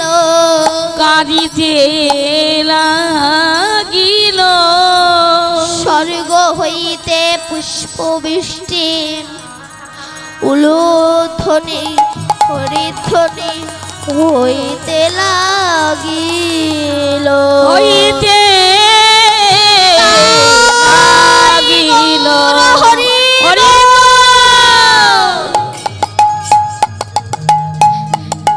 বিষ্ণুপ্রিয়া কাছে নিমাই চলে গেছে, তাই ভগবান ছাড়িয়ে নামের সংখ্যা হিসাবে রেখে দিয়েছে। বিষ্ণুপ্রিয়া দেখিয়েছে হরি ভজন যদি করতে হয় শিশুকালে হরি ভজন করো। রাধারানীও দেখিয়েছে, কারণ রাধারানী যখন জন্মগ্রহণ করেছিল, অনেকে বলে রাধা নাকি অন্ধ হয়ে জন্মগ্রহণ করেছিল। আসল কথাটা রাধারানী বলেছিল, হে কৃষ্ণ, আমি যখন পৃথিবীতে জন্মগ্রহণ করব, আমি চোখ বন্ধ করে জন্মগ্রহণ করব, যতদিন না আমি তোমার বদন দর্শন হেরব, ততদিন না আমি আমার এই দুটো নয়ন খুলব না। হরি ভজন যদি করো শিশুকালে করো। 9 বছরের ছেলে হরিনাম করে 80 বছরের বুড়ো তাস খেলে। 9 বছরের ছেলেকে দেখে উপহাস করে বলে, এই খোকা, এত সকাল সকাল নেমে পড়লি? তখন সেই বাচ্চা শিশুটা বলছে, জেঠু, পথটা তো অনেক দূর, তাই আমি সকাল সকাল নেমে পড়েছি। তুমি আর দেরি করো না, তুমিও নেমে পড়ো, তুমি যত দূর যেতে পারো। ও হরি ভজন করবে না, তাস খেলবে, ঝাঁঠালাতি খাবে, তবুও হরি ভজন করবে না। তাই বিষ্ণুপ্রিয়া বলছে, দেহটা যখন পেয়েছো, এমন জন্ম হয় কি আর না হয়। মানব জন্মটা যখন পেয়েছে, একেবারে শিয়াল কুকুরের মতো পৃথিবী থেকে চলে যেও না। একবারের জন্য কৃষ্ণ বলে কাঁদো। দেহ মন্দিরটা কত জন্মের পরেই দেহ মন্দিরটা পেয়েছো গো। বাইরে যে মন্দিরগুলো আমরা দেখি গো মা, ওই মন্দিরে আমরা ধূপ দীপ জ্বালাই, প্রদীপ জ্বালাই, কিন্তু দেহ মন্দির যেটা আমার ভগবান তৈরি করলো, এই দেহ মন্দির, এই মন্দিরে আমরা বিড়ি সিগারেট জ্বালাই। বাইরের যে মন্দির যেটা সাধারণ মানুষ তৈরি করলো, সেখানে তো প্রাণ প্রতিষ্ঠা করতে হয়, তারপরে তো পূজা। কিন্তু এই যে মন্দির যেটা ভগবান তৈরি করলো, দেহ মন্দির, এখানে কোনো পূজা করার, প্রাণ প্রতিষ্ঠা করার দরকার হয় না। সর্বদাই আমার গোবিন্দ জেগে বসে আছে। হরি বল। বাইরের যে মন্দির যেটা সাধারণ মানুষ তৈরি করলো, সেখানে আমরা দুধ ঢালি, শুদ্ধ গঙ্গা জল ঢালি। কিন্তু যে মন্দির ভগবান তৈরি করলো, দেহ মন্দির, এই মন্দিরে আমরা মদ ঢালি।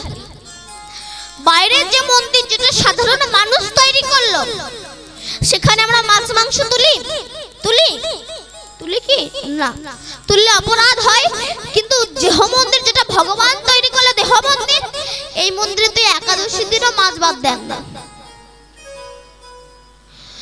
বাইরের যে মন্দির যেটা সাধারণ মানুষ তৈরি করলো, সেই মন্দির প্লেট দিয়ে, পাথর দিয়ে সুন্দর করে সাজায়। হৃদয় মন্দিরটাকে সাজাই ভক্তি দিয়ে। হৃদয় মন্দিরটা আমরা সাজাই কি ভক্তি দিয়ে? না, আমরা দীপাবলিতে কি জ্বালাই? প্রদীপ জ্বালাই। বাইরে অন্ধকার বলি আলোটা জ্বালাই। তো চারিদিকে এত লাইট দিয়েছে, বাইরে অন্ধকার বলেই, বাইরে অন্ধকার বলে আলো জ্বালাবার প্রয়োজন করছে। হৃদয়ে অনাদিকাল হতে যে অজ্ঞানতার অহংকার অন্ধকার আছে, সেখানে তো আলো জ্বালাবার প্রয়োজন করছে না। রাধে রাধে। আমরা হোলির দিনে রং খেলি, বাইরে রঙে রাঙিয়ে দিই, হৃদয়টাকে রঙে রাঙাই, মনটাকে রঙে রাঙাই। বাইরে রঙে রাঙিয়ে কি হবে? মনে রঙে রাঙিয়ে দাও। যে রং লাগিয়েছিল সবরী, যে রং লাগিয়েছিল মীরা, সেই রং লাগাও। বাইরের যে মন্দির যেটা সাধারণ মানুষ তৈরি করলো, সেই মন্দিরে বসালাম রামকে, হৃদয় মন্দিরে বসালাম রাবণকে। রাবণ মাকে মানেনি, বাবাকে মানেনি, আমরাও তাই করছি। যখন রাবণের মৃত্যু হলো, সেখানে রাম এবং মন্দাদরী এসেছিল। মন্দাদরীর ছায়াটা যখন রামের পায়ে পড়েছে, রামচন্দ্র করজোড় করে বলছে, মা আমার প্রণাম নিও, তোমার ছায়াটা আমার পায়ে পড়েছে। মন্দাদরি হাসছে, যার স্ত্রীকে হরণ করলো আমার স্বামী, তার স্ত্রীকে প্রণাম করছে, নইলে আমার দয়ালু ভগবান কি হতে পারে গো। সেই দয়ালু করুণার ভগবান চলে গিয়েছে বলে সবাই কাঁদছে। আর কি কাঁদছে? হরিদাস দয়াকে মোদিয়া, হরিদাস কারে দুগাকি মোদিনা। আরে হরি দাস দুয়াকি মুদিয়া, নয়ন আমি মেলব না গো, এ নয়ন আমি মেলব না গো। আরে নয়ন আমি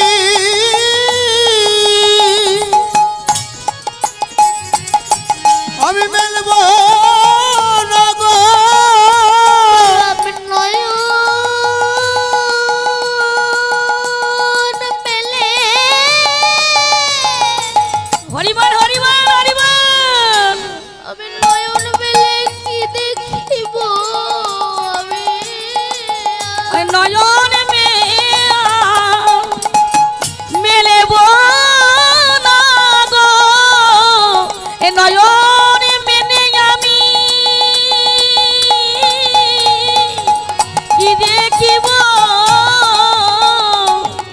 নয়ন আমি মেলেব না গো। নয়ন মুলে কি দেখিব, নয়ন মেলেব না গো, নয়ন মেলে কি দেখিব, ওরে আর মেলেব না গো। নয়ন মিলে কি দেখিব, নয়নে আমি মেলব না গো, নয়ন মিলে কি দেখিব। নয়নে আমি মেলব, এ যে গৌর শূন্য নদীয়ায়, নয়নে আমি মেলব না গো, ওর শূন্য নদীয়ায়, নয়নে আমি মেলব না গো, গৌর শূন্য এই নদিয়ায়, আরে মেলব না গো, গৌর শূন্য এই নদিয়ায়। নয়নে আমি মেলব আরে গৌর শূন্য নদীয়ায়, নয়নে আমি মেলব না গো, গৌর শূন্য এই নদিয়ায়। নয়ন আমি মেলব না গো, নয়নে আমি মেলব না গো। যে রাধে। হে ভক্তমণ্ডলী এবং ভক্তিমতী মায়েরা, আজ এই লীলাটি আমরা আস্বাদন করব। এই লীলাটির নাম হচ্ছে বিষ্ণুপ্রিয়ার অন্তর্ধান লীলা। বিষ্ণুপ্রিয়ার শেষ পরিণতিটা কি হয়েছিল সেটা আজ আমরা আস্বাদন করব। অর্থাৎ আজ আমরা যে লীলাটি আমরা আস্বাদন করব, লীলাটির নাম হচ্ছে বিষ্ণুপ্রিয়ার অন্তর্ধান লীলা। কারণ যোগী মুনি ঋষি সাধক সাধিকা গন্ধর্ব কিন্নর দেবে দেবী কোটি কোটি জন্ম সাধনা করে যাকে পায় না, সে হেন বিরিঞ্চিত বাঞ্ছিত ধন ভবের আরাধ্য দেবতা পতিত পাবন ভুবন মঙ্গল শ্রী গৌর হরি আমার শ্রীধাম বৃন্দাবন ধাম ত্যাগ করে শ্রীধাম নবদ্বীপে শ্রী সচি গর্ভ সিন্ধু মাঝে তিনি অবতীর্ণ হয়েছেন বিশেষ দুটি কারণে। কারণ দুটি, একটা হচ্ছে বহিরাঙ্গ আর একটা হচ্ছে অন্তরঙ্গ। বহিরাঙ্গে কি বললেন? কৃষ্ণদাস কবিরাজ গোস্বামী তিনি বলেছেন, শ্লোকটি রূপ গোস্বামী রচিত, বর্ণনা করেছেন কৃষ্ণদাস কবিরাজ গোস্বামী পাদ। কি অনার্পিত চরিত্রা করুণায় অবতীর্ণ কলৌ সমর্পিত উন্নত উজ্জ্বল রসায়ংশ সভক্তি শ্যাম হরিপুরাট সুন্দর দুতি কদম্ব সন্দীপিত সদা হৃদয় স্ফুরাতু সচিরনন্দন।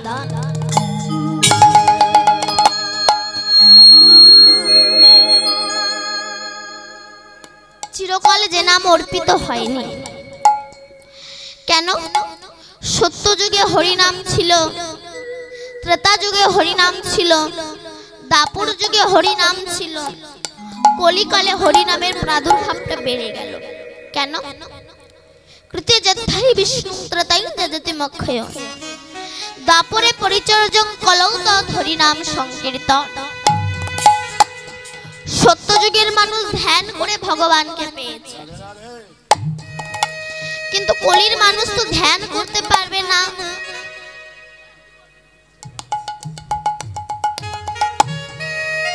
কলির মানুষ তো ধ্যান করতে পারবে না কেন? সত্য যুগের মানুষ ধ্যান করত 20,000 বছর, 30,000 বছর, কিন্তু কলির মানুষের সামান্য এক জায়গায় বসে কীর্তন শুনতে গেলেই মাজা কোমর ব্যথা করে।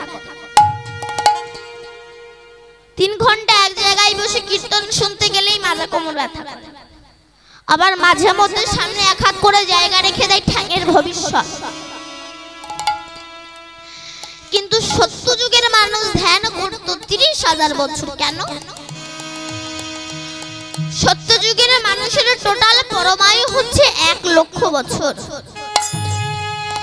1 লক্ষ বছরের মধ্যে যদি 70,000 বছর ধ্যান করে, 30,000 বছর ধ্যান করে, এক্সট্রা হাতে 70,000 বছর পরমায়ু তাদের থাকে। কিন্তু কলির মানুষের টোটাল পরমায়ু হচ্ছে 100 বছর। সেই 100 বছরের মধ্যে 40 বছর কুখাদ্য খেয়ে নষ্ট করে দিয়েছে, হাতে আছে 60 বছর। এই 60 বছরের মধ্যে কখন পড়াশোনা শিখবেন, কখন চাকরি করবেন, কখন সংসার করবেন? সময়ের বড় অভাব। তাই মহাজন বললেন কিছুই নয়, শুধু একবার হরি বললেই কৃপা হয়ে যাবে। হরি বললে শিব, দুর্গা, কালী, লক্ষ্মী, সরস্বতী কিছুই ভজন করতে হবে না, কারণ একবার হরি বললেই তোমাদের কৃপা হবে। কেন? মা কালী ইনি তো স্বয়ং ভগবানেরই ভক্ত। কেমন? একদিন বিবেকানন্দ মনে মনে ভাবছে, আমি তো রামকৃষ্ণ দেবের ভক্ত, আবার রামকৃষ্ণ দেব মা কালীর ভক্ত, আবার মা কালী ইনি শ্রীকৃষ্ণের ভক্ত, আবার আমার শ্রীকৃষ্ণ গোবিন্দের গুরুদেব হচ্ছে শ্রীমতী রাধা ঠাকুরানী। তা আমি তো সারা ভারতবর্ষ পর্যটন করলাম, বৃন্দাবনে আমার যাওয়া হলো না। উনি বৃন্দাবনে এসে রাধা কুণ্ডের জলে নেমে হারাধে হারাধে বলে কাঁদছে। কেন? তিনি ভাবলেন রাধারানীর কৃপা তো প্রয়োজন, নইলে তো আমি গোবিন্দের চরণে পৌঁছাতে পারবো না। তিনি হারাধে হারাধে বলে কাঁদছেন। ওপরে একটা বহির্বাস ছিল, ভেতরে কৌপিন পড়া ছিল।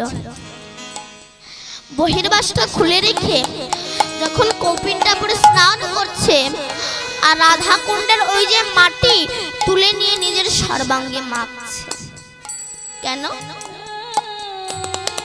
বিবেকানন্দ জানেন বছর বছর তিথিতে পরম পরম বৈষ্ণবেরা এই রাধা কুণ্ডের জলে স্নান করে। তানাদের অঙ্গধৌত বাড়ি এবং তানাদের চরণের ধুলো এই মাটিতে পড়ে। বৈষ্ণবের কৃপা না হলে তো রাধারানীর কৃপা হবে না। তাই উনি হারাধে হারাধে বলে কাঁদছে। এমন সময় উঠে এসে দেখে কি না বহির্বাসটা নেই। বুঝতে দেরি হলো না কে নিয়ে গিয়েছে। আপনারা জানেন বৃন্দাবনে প্রচন্ড বানরের উৎপাত। বানর আপনার কিছু নিক বা না নিক, চশমাটা নেবেই নেবে। কেন? বানর মানুষকে শিক্ষা দেয়, ওরে মানুষ চোখে যখন ভোল্টেজ ছিল তখন টিভি সিরিয়াল দেখে কাটিয়েছো, এখন চোখে চশমা দিয়ে বৃন্দাবনে এসেছো, দে চশমা, চশমাটাকে কেড়ে নেয়। বিবেকানন্দ বলছে, রাধে আমি তো বহির্বাসটা না পড়লে তো আমি উঠতে পারবো না, তুমি আমায় কৃপা করো। এমন সময় একটা ছোট্ট বাচ্চা মেয়ে হাতে কিছু ফল আর একটা বহির্বাস এনেছে। সাধু বাবা এটা তুমি গ্রহণ করো। বিবেকানন্দ বলল, তুমি কে? এইটুকু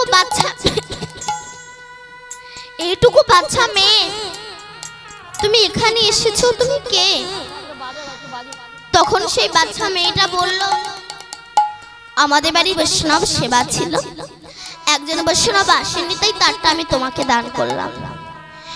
যেই না স্বামী বিবেকানন্দ গ্রহণ করেছে, সঙ্গে সঙ্গে সেই ছোট্ট বাচ্চা মেয়েটা অন্তর্ধান হয়ে গেল। স্বামী বিবেকানন্দ হাউ হাউ করে কাঁদছে। রাধে,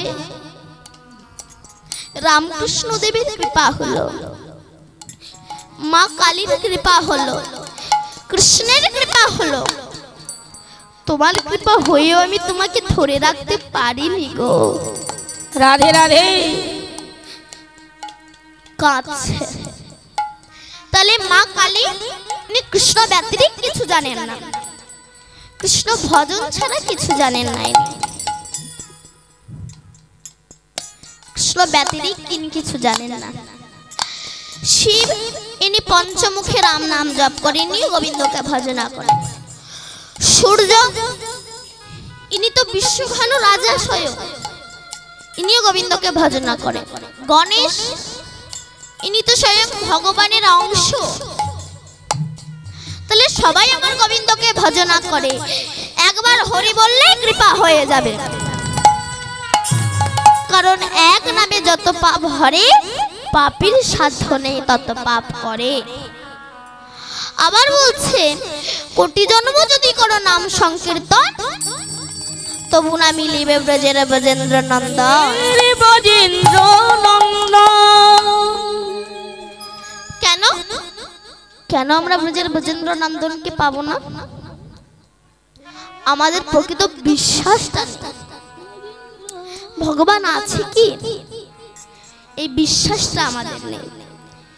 বিশ্বাস থাকলে তবেই তুমি তাকে পাবে। একবার এক চোর চুরি করতে করতে বনের ভিতরে গিয়ে দেখছে একটা বাবা পঞ্চাননের মন্দির। তো বাবা পঞ্চাননের মন্দিরের ভিতরে ঢুকে বলছে, হে বাবা পঞ্চানন, তুমি কি কিছুই জানো না? তুমি পাথর হয়ে বসে আছো, এই কিছুদিন হচ্ছে আমি কিছু চুরি করতে পারছি না। তোমার মন্দিরে এলাম কিছু চুরি করব বলে, তোমার মন্দিরে তো এখানে বেল পাতা ছাড়া আর কিছুই নেই। দেখুন, তার হৃদয়ে বিশ্বাসটা তো জেগেছে, চোর হলেও বিশ্বাসটা তো জেগেছে ভগবান আছে। তার যে কৃষ্ণের মন্দিরে গেলে বাঁশি পেতাম, নুপুর পেতাম, তোমার মন্দিরে তো বেল পাতা ছাড়া আর কিছুই নেই। এবার চলে আসার সময় দেখছো ওপরে একটা ঘন্টা ঝুলছে, বিক্রি করলে 1002 টাকা হবে। ও তখন বলছে, হে বাবা, বাচ্চা যখন ছোট থাকে বাবার বুকে লাথি মারে, মুখে লাথি মারে, বাবা রাগ করে, তা আমি তো তোমার সন্তান, ওই ঘন্টাটাকে আমি পারবো তোমার মাথার উপর পা দিয়ে, তুমি যেন রাগ করো না। এই বলে ওই চোরটা বাবা পঞ্চাননের মাথার উপর উঠে যখন ওই ঘন্টাটাকে পারছে, বাবা পঞ্চানন প্রকট হয়ে শিবের পা দুটো, চোরের পা দুটো জড়িয়ে ধরে বলছে, ওরে আজ আমার পাথর জন্ম হওয়া সার্থক হলো। চোর বলল, প্রভু আমি আপনার মাথায় পা দিয়েছি, আপনি রাগ করলেন না? বাবা পঞ্চানন বলছে, ওরে আমারও তো ইচ্ছা হয় ভক্তের চরণ ধুলা নেওয়ার, কিন্তু অপরাধের ভয়ে কেউ দিতে চায় না রে। তাই তোর মতো ভক্তের বিশ্বাসের বলি হারিয়ে যায়। তোর মতো ভক্তের চরণ ধুলা পেয়ে আমার পাথর জনম হওয়া ধন্য হয়ে গেল। তাই গৌর হরি বল। তাই গৌর হরি তিনি এসে বলছে তোমাদের কিছু করতে লাগবে না, একবার যদি কেউ দু বাহু তুলে হরি বল বলতে পারে সে আমার কৃপা পাবেই পাবে। তাই পদকর্তা বলছেন শ্রীনন্দের নন্দন যে শচীসুত হইল সে, শ্রীনন্দের নন্দন যে শচীসুত হইলেন সে, আর শ্রীনন্দের নন্দন যে শচীসুত হইল সেই, শ্রীনন্দের নন্দন যে শচীসুত হইলেন সেই, বলরাম হইল নিতা আমার বলরাম হইল নিতা বলরাম হইল নিতা দিনহীন যত ছিল হরি নামে উদ্ধারিল, দিনহীন যত ছিল হরি নামে উদ্ধারিল, আর দিনহীন যত ছিল হরি নামে উদ্ধারিল।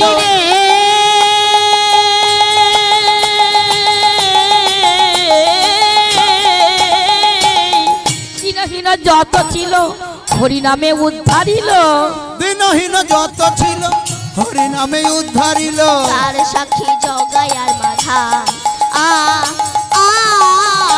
আর তার সাক্ষী জগায়ার মাধা তার সাক্ষী জগায়ার মাধায় আয় হলো না হলো না হলো না হলো না হলো না হলো না হলো না, পাপি তাপি উদ্ধারিল হলো না হলো না, কত পাপি তাপি উদ্ধারিল হলো না হলো না, আরে পাপি তাপি উদ্ধার হলো না হলো না, আমার এ ভাগ্যে কিছু হলো না হলো না, আমার ভাগ্যে কিছু হলো না হলো না, জগাই মাথায় উদ্ধারিল হলো না হলো না, সেই জগাই মাথায় উদ্ধারিল হলো না হলো না, আর জগাই মাথায় উদ্ধারিল হলো না হলো না, কত পাপি তাপি তোরে গেল হলো না হলো না, কত পাপি তাপি তোরে গেল হলো না হলো না, আর পাপি তাপি তোরে গেল হলো না হলো না, তার সাক্ষী জগায়ার মাথা আরে তার সাক্ষী জগায়ার মাথা আয় আয়, হাহা প্রভু নন্দ সুত বিশ্বভানু সুতাজুত, প্রভু নন্দ সুত বিশ্বভানু সুত যুত, প্রভু নন্দ সুত বিশ্বভানু সুত যুত, করুণা কর হে বা আমার করুণা কর এইবা আয় করুণা করায় নিন্দ যা করুণা কর হে বা আমার করুণা কর এইবা আয় চরণ ছাড়া করো না গো, ছাড়া করো না গো, চরণ ছাড়া করো না গো, ওই চরণে শরণ নিলাম চরণ ছাড়া করো না, এই ওই চরণে শরণ নিলাম চরণ ছাড়া করো না গো, তোমার চরণে শরণ নিলাম চরণ ছাড়া করো না গো, কেঁদে বলে চরণ ছাড়া করো না গো, মনে কেঁদে বলে চরণ ছাড়া করো না গো, জবান কেঁদে বলে চরণ ছাড়া করো না গো, জন্মে নয় জন্মে জন্মে চরণ ছাড়া করো না গো, জন্মে নয় জন্মে জন্মে চরণ ছাড়া করো না আরে গো, জন্মে নয় জন্মে জন্মে চরণ চরণ ছাড়া করো না গো, জন্মে নয় জন্মে জন্মে চরণ ছাড়া করো না গো, জন্মে নয় জন্মে জন্মে চরণ ছাড়া করো না গো, আরে চরণ ছাড়া করো না গো, এ জন্মে নয় জন্মে জন্মে চরণ ছাড়া করো না গো, ছাড়া করো না গো, চরণ ছাড়া করো না গো। একটা গল্প বলি শোনো। এখন চার বন্ধু যুক্তি করেছে একটু আমেরিকায় যাবে, তো অনেক টাকা সংগ্রহ করে আমেরিকায় গিয়েছে। আমেরিকায় গিয়ে আমেরিকার 100 তলার উপরের ফ্ল্যাটটা ভাড়া করেছে। কেন? ওখানে থাকলে আমেরিকার অনেক কিছু দেখা যাবে। আমেরিকার 100 তলার ওপরের ফ্ল্যাটটা ভাড়া করেছে, করে এক রাত আছে। পরের দিন একটু ঘুরতে বেরিয়েছে। এবার চার বন্ধু বলছে, দেখ খিদেও তো পেয়েছে, আর আমেরিকার হোটেলে এক একটা খাবারের যা দাম, চল আমাদের ঘরে যা গুড়মুড়ি আছে তাই গিয়ে খাই। এবার ফিরে এসেছে, সেই সময় সন্ধ্যা প্রায় আগত। সেই সময় একটা কারণে লিফট বন্ধ, তারা অ্যানাউন্স করে দিয়েছে 1 ঘন্টা পরে লিফট চলবে। এখন চার বন্ধু বলছে, দেখ খিদেও তো পেয়েছে, লিফটও বন্ধ, চল যে যার মতো গল্প করতে করতে উঠে যায়, তাহলে আর কোনো কষ্ট হবে না। ওই কথাই বলে না, 3 মেয়ে যেখানে দেশের গল্প সেখানে, 4 ছেলে যেখানে পৃথিবীর গল্প সেখানে। এই কীর্তন শুনতে এসেও গল্প শুরু করে দেয়। তা বলছে চল যে যার মতো গল্প করতে করতে উঠে যায়, তাহলে আর কোনো কষ্ট হবে না। উঠছে, প্রথমটা তোর অ্যাডভার্টাইজ জানিস, একবার এক কৃপণ ছিল, এত কৃপণ, একটু মন দিয়ে শুনবেন হ্যাঁ।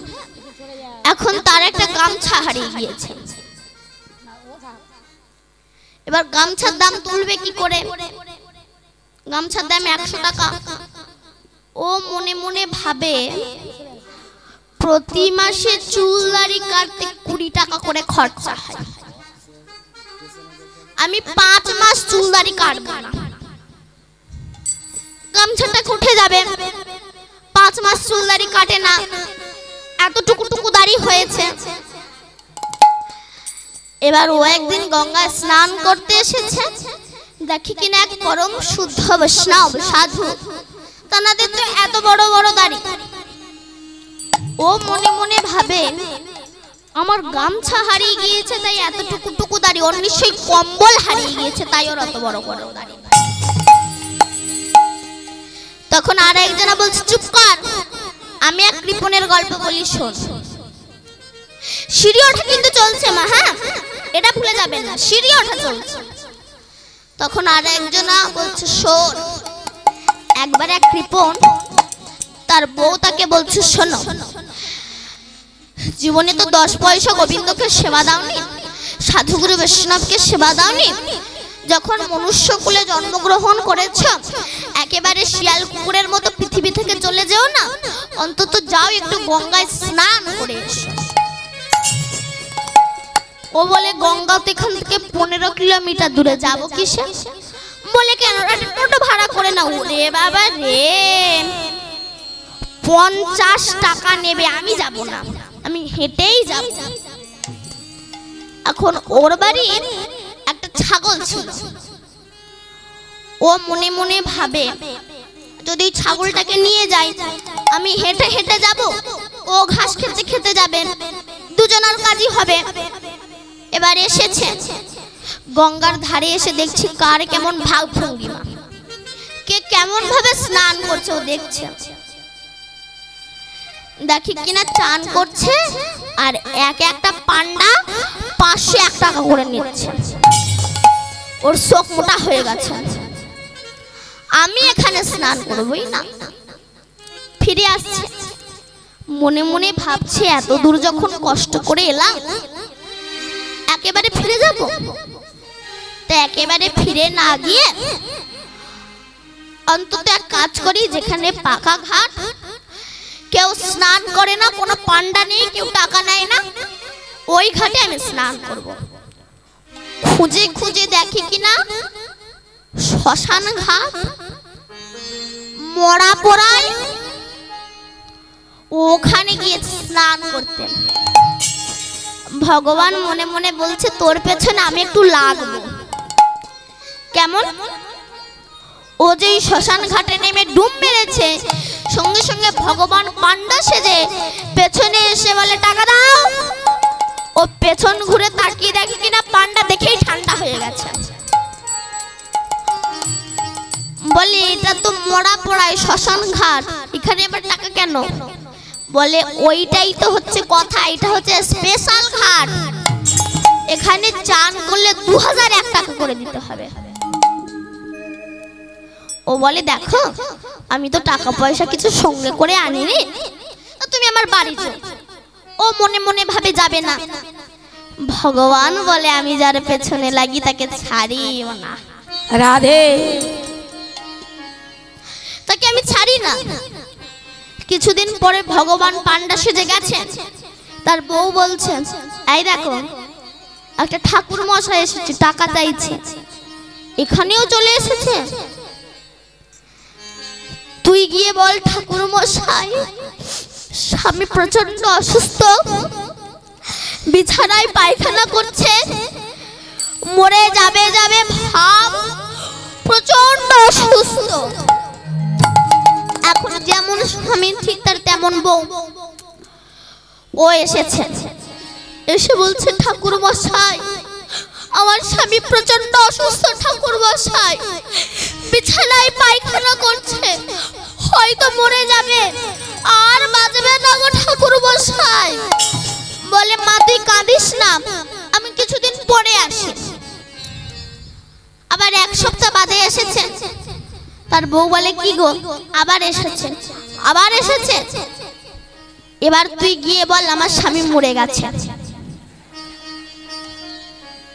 একটু অভিনয় করে বলবি। এখন ওর বউ কি করেছে, সিঁদুরটাকে একটু ঠেলা মেরে এই দিকে দিয়ে আর চুলমুল একটু ঘুরি মানে উলট পালট করে দিয়ে সামনে এসে বলছে ঠাকুর মশাই আমার সব শেষ হয়ে গেছে, ঠাকুর মশাই আমার সব শেষ হয়ে গেছে। কাঁদিস না মা, কি হয়েছে? বলে ঠাকুর মশাই সে মরে গেছে। মরেই গেল? 2000 টাকা চিন্তা করতে করতে মরেই গেল? তা মা ভগবান তিনি তো অন্তর্যামী, সবই বুঝতে পারছে, অভিনয় চলছে। তখন ভগবান রূপী পান্ডা বলছে মা তুই একা মেয়ে মানুষ, তুই আর কি করবি? আমি এসেছি যখন তবে তোর স্বামীকে পুড়িয়েই তবে যাব। কেমন লাগে? ও বলে সর্বনাশ, আবার অভিনয় করছে। দেখবেন স্বামীরা মরে গেলে বউরা বলে না ও মরতে পারে না, ওর বউ তখন বলে ও যেতে পারে না, ও মরতে পারে না। ওর স্বামী বলছে মা সিঁড়ি ওঠা কিন্তু চলছে মা, এটা মনে আছে তো সিঁড়ি ওঠা চলছে।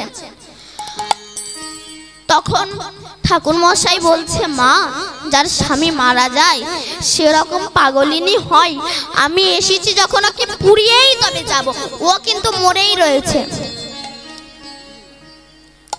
মরেই রয়েছে। তারপর যখন বাঁশের দোলা চড়িয়ে তারপরে তুলেছে তাও মরে রয়েছে। যখন 4 জনা কাঁধে তুলে বলো হরি হরি বল, হরি বল বলতে বলতে নিয়ে যাচ্ছে তাও মরে রয়েছে। শ্মশানের চিতায় তুলেছে তাও মরে রয়েছে। এবার আগুন দেবে, তখন ভগবান তাদেরকে বলল তোমরা একটু দূরে যাও, ওর কানে আমি একটু হরি নাম করি। সবাই যখন দূরে গিয়েছে ভগবান ওর কানে কানে বলছে তুই কি চাস রে? তুই মরার ভান করে শুয়ে আছিস, তুই কি চাস? সে তখন বলে ঠাকুর আমার 2000 টাকাটা ক্ষমা করিয়ে দাও। এই জাতীয় কৃপণ যারা ওই 2টো করে নকুলদানা ঠেকায় তারা। বলুন তো কোম্পানি এতটুকু থালা কার জন্য তৈরি করেছে? কার জন্য বলো? ঠাকুরের জন্য। আর জামাইয়ের থালা এত বড়, জামাইয়ের থালে এত বড়, ঠাকুরের থালে এত টুকু, আর গ্লাসের অবস্থা তো আরো মারাত্মক।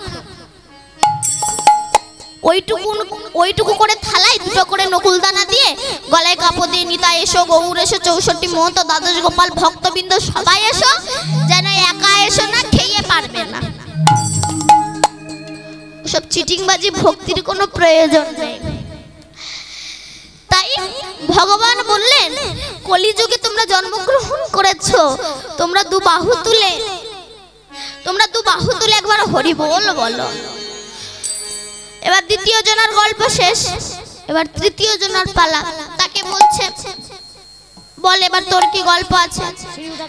তৃতীয় জনা বলছে, শোন, আমার মনে যে কি দুঃখ, জীবনে কত জম খাটালা খাটলাম, এক মুঠো পান্তা পর্যন্ত পাইনি।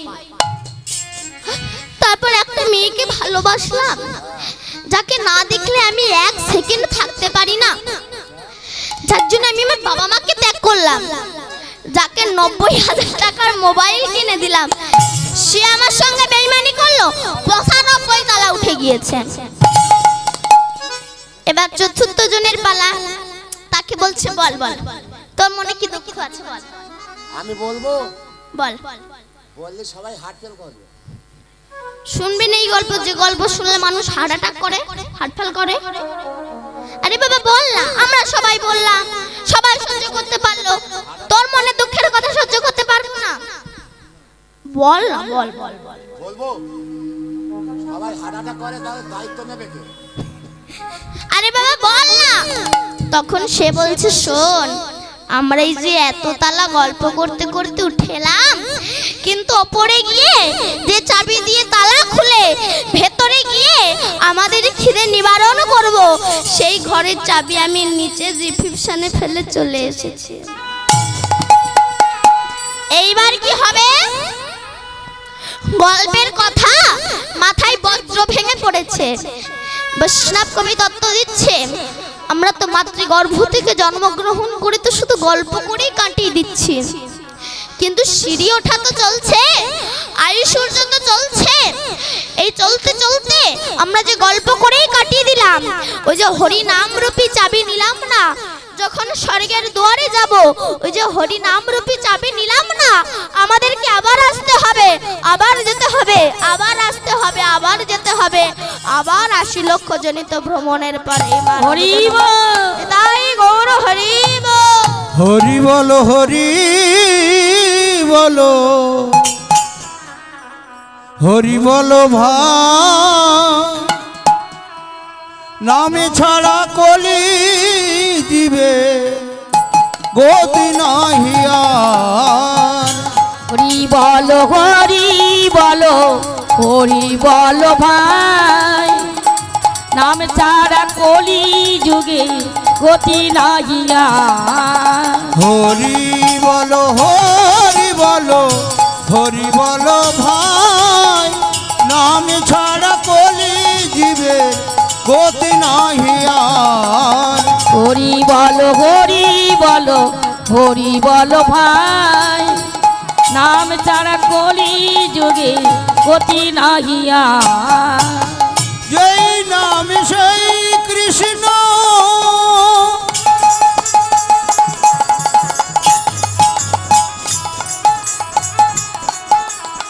ভজন নিষ্ঠা করি, হরি বল। নামের সহিতে আছে আপনি শ্রীহরি। হরি নাম সেই কৃষ্ণ,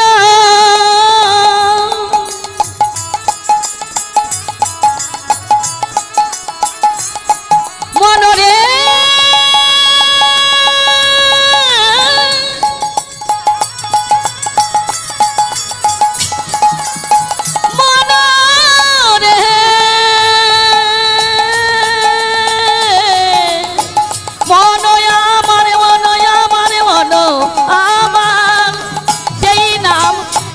কৃষ্ণ ভজন নিষ্ঠা করি, নামের সহিতে আছে আপনি শ্রীহরি। হরি বলো, হরি বলো, হরি বলো ভাই, নাম ছাড়া কলি জীবের গতি নাহি আর। হরি বলো, হরি বলো, হরি বলো ভাই, নাম ছাড়া কলি যুগে গতি নাহি আর। তাই গৌরাঙ্গ মহাপ্রভু বললেন, তোমাদের কিছুই করতে হবে না, যদি কেউ একবার দু বাহু তুলে হরি বল বলতে পারে, তবেই তার কৃপা হবেই হবে। আপনারা বলবেন, মা তুমি তো কীর্তন করে চলে যাবে, কিন্তু আমাদের তো লক্ষ্মী পূজা না করলে ধন ঐশ্বর্য হয় না, সরস্বতী পূজা না করলে মেয়ে ফার্স্ট ডিভিশন পায় না। এই আজ কিন্তু সরস্বতী পুজো, কে কে অঞ্জলি দিয়েছেন একটু হাত তুলুন তো। কি চেয়েছেন একটু বলুন, কার মনে কি কথা আছে একটু বলুন। বিদ্যা বিদ্যা চেয়েছো, আচ্ছা ভালো কথা। আবার মনসা পূজা না করলে সাপে কামড়ায়, কোনো কিছু না হরি বললেই কৃপা হবে। কেন বলছে? বাড়ির বাবা যদি বেঁচে থাকে, সেই বাবার কাছে যদি নেমন্তন্ন পত্র দেওয়া হয়, শ্রদ্ধেয় কাকা বাবু আমাদের অনুষ্ঠানে আপনাদের নেমন্তন্ন রইল, যেমন বাড়ির সবার কাছে নেমন্তন্ন পৌঁছে যায়, তেমনি গোবিন্দ চরণে প্রণাম করলে, পূজা করলে সব দেব দেবীর চরণে পূজা পৌঁছে যায়।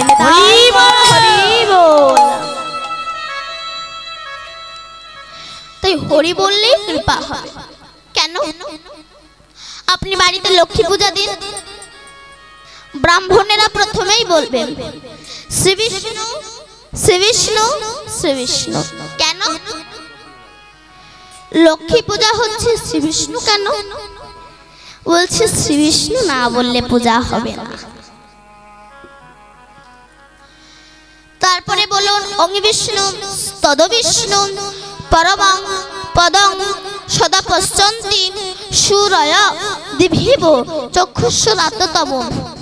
অপবিত্র পবিত্র বা সর্ববস্ত্র গতঃ পিপা যৎ শরে কুণ্ডরী কক্ষ সভাজ্য অভ্যন্ত শুচি মাধব মাধব মাধব বাচিন মাধব মাধব মাধব হৃদিন শরন্তি সাধব সর্বে সর্বকার্যেষু মাধব। হে কৃষ্ণ করুণা সিন্ধু দীন বন্ধু জগৎপতে গোপেশা গোপিকা কান্ত রাধা কান্ত নমস্তুতে। সব পূজা আমার গোবিন্দের চরণে চলে গেল। তাহলে কর লাইন ধরে মেন লাইনে হাঁটা দরকার কি আছে? সোজা সুজে চলো। বল রে বদন বল রে বদন সুধা মাখায় কৃষ্ণ নাম। বলে রে বদ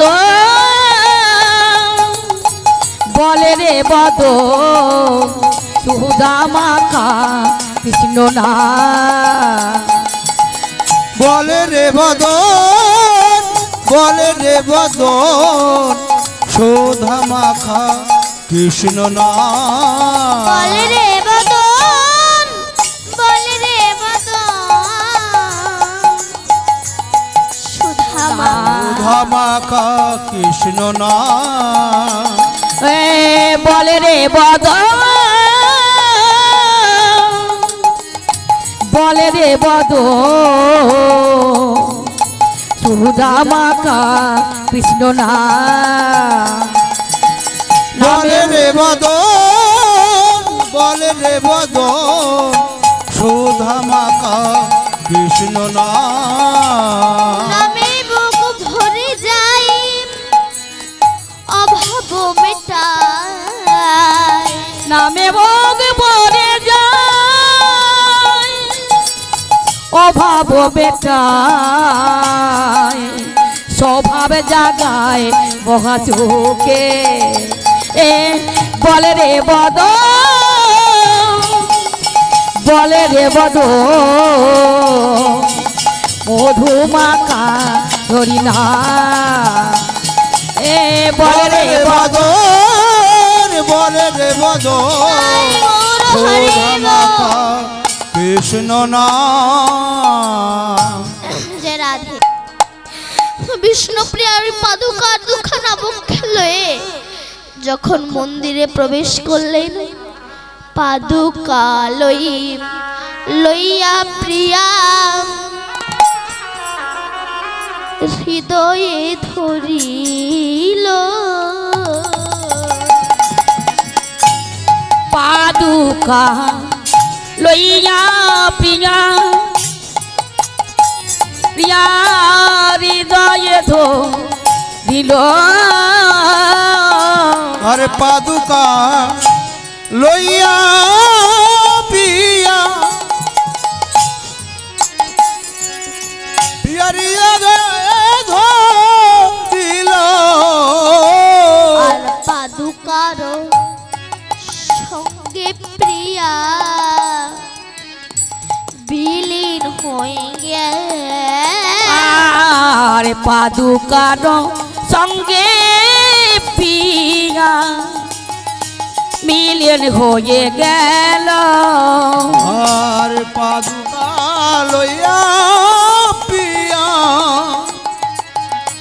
মিলিন হয়ে গেল ভক্ত আর ভগবানের মিলন হইল ভক্ত আরে ভগবানী মিলন গইল আর ভক্ত আর ভগবানের মিলন হইল ভক্ত আর ভগবানের মিলন হইল ভক্ত আরে ভগবানী মিলন গইল আরে ভক্ত আরে ভগবানী মিলন হইল আরে বদল বড়ি সবে হরি হরি বলো গাই গৌর হরি হরি বল বদন বড়িয়া সবাই হরি হরি বলো প্রিয়া সবাই হরি হরি বলো।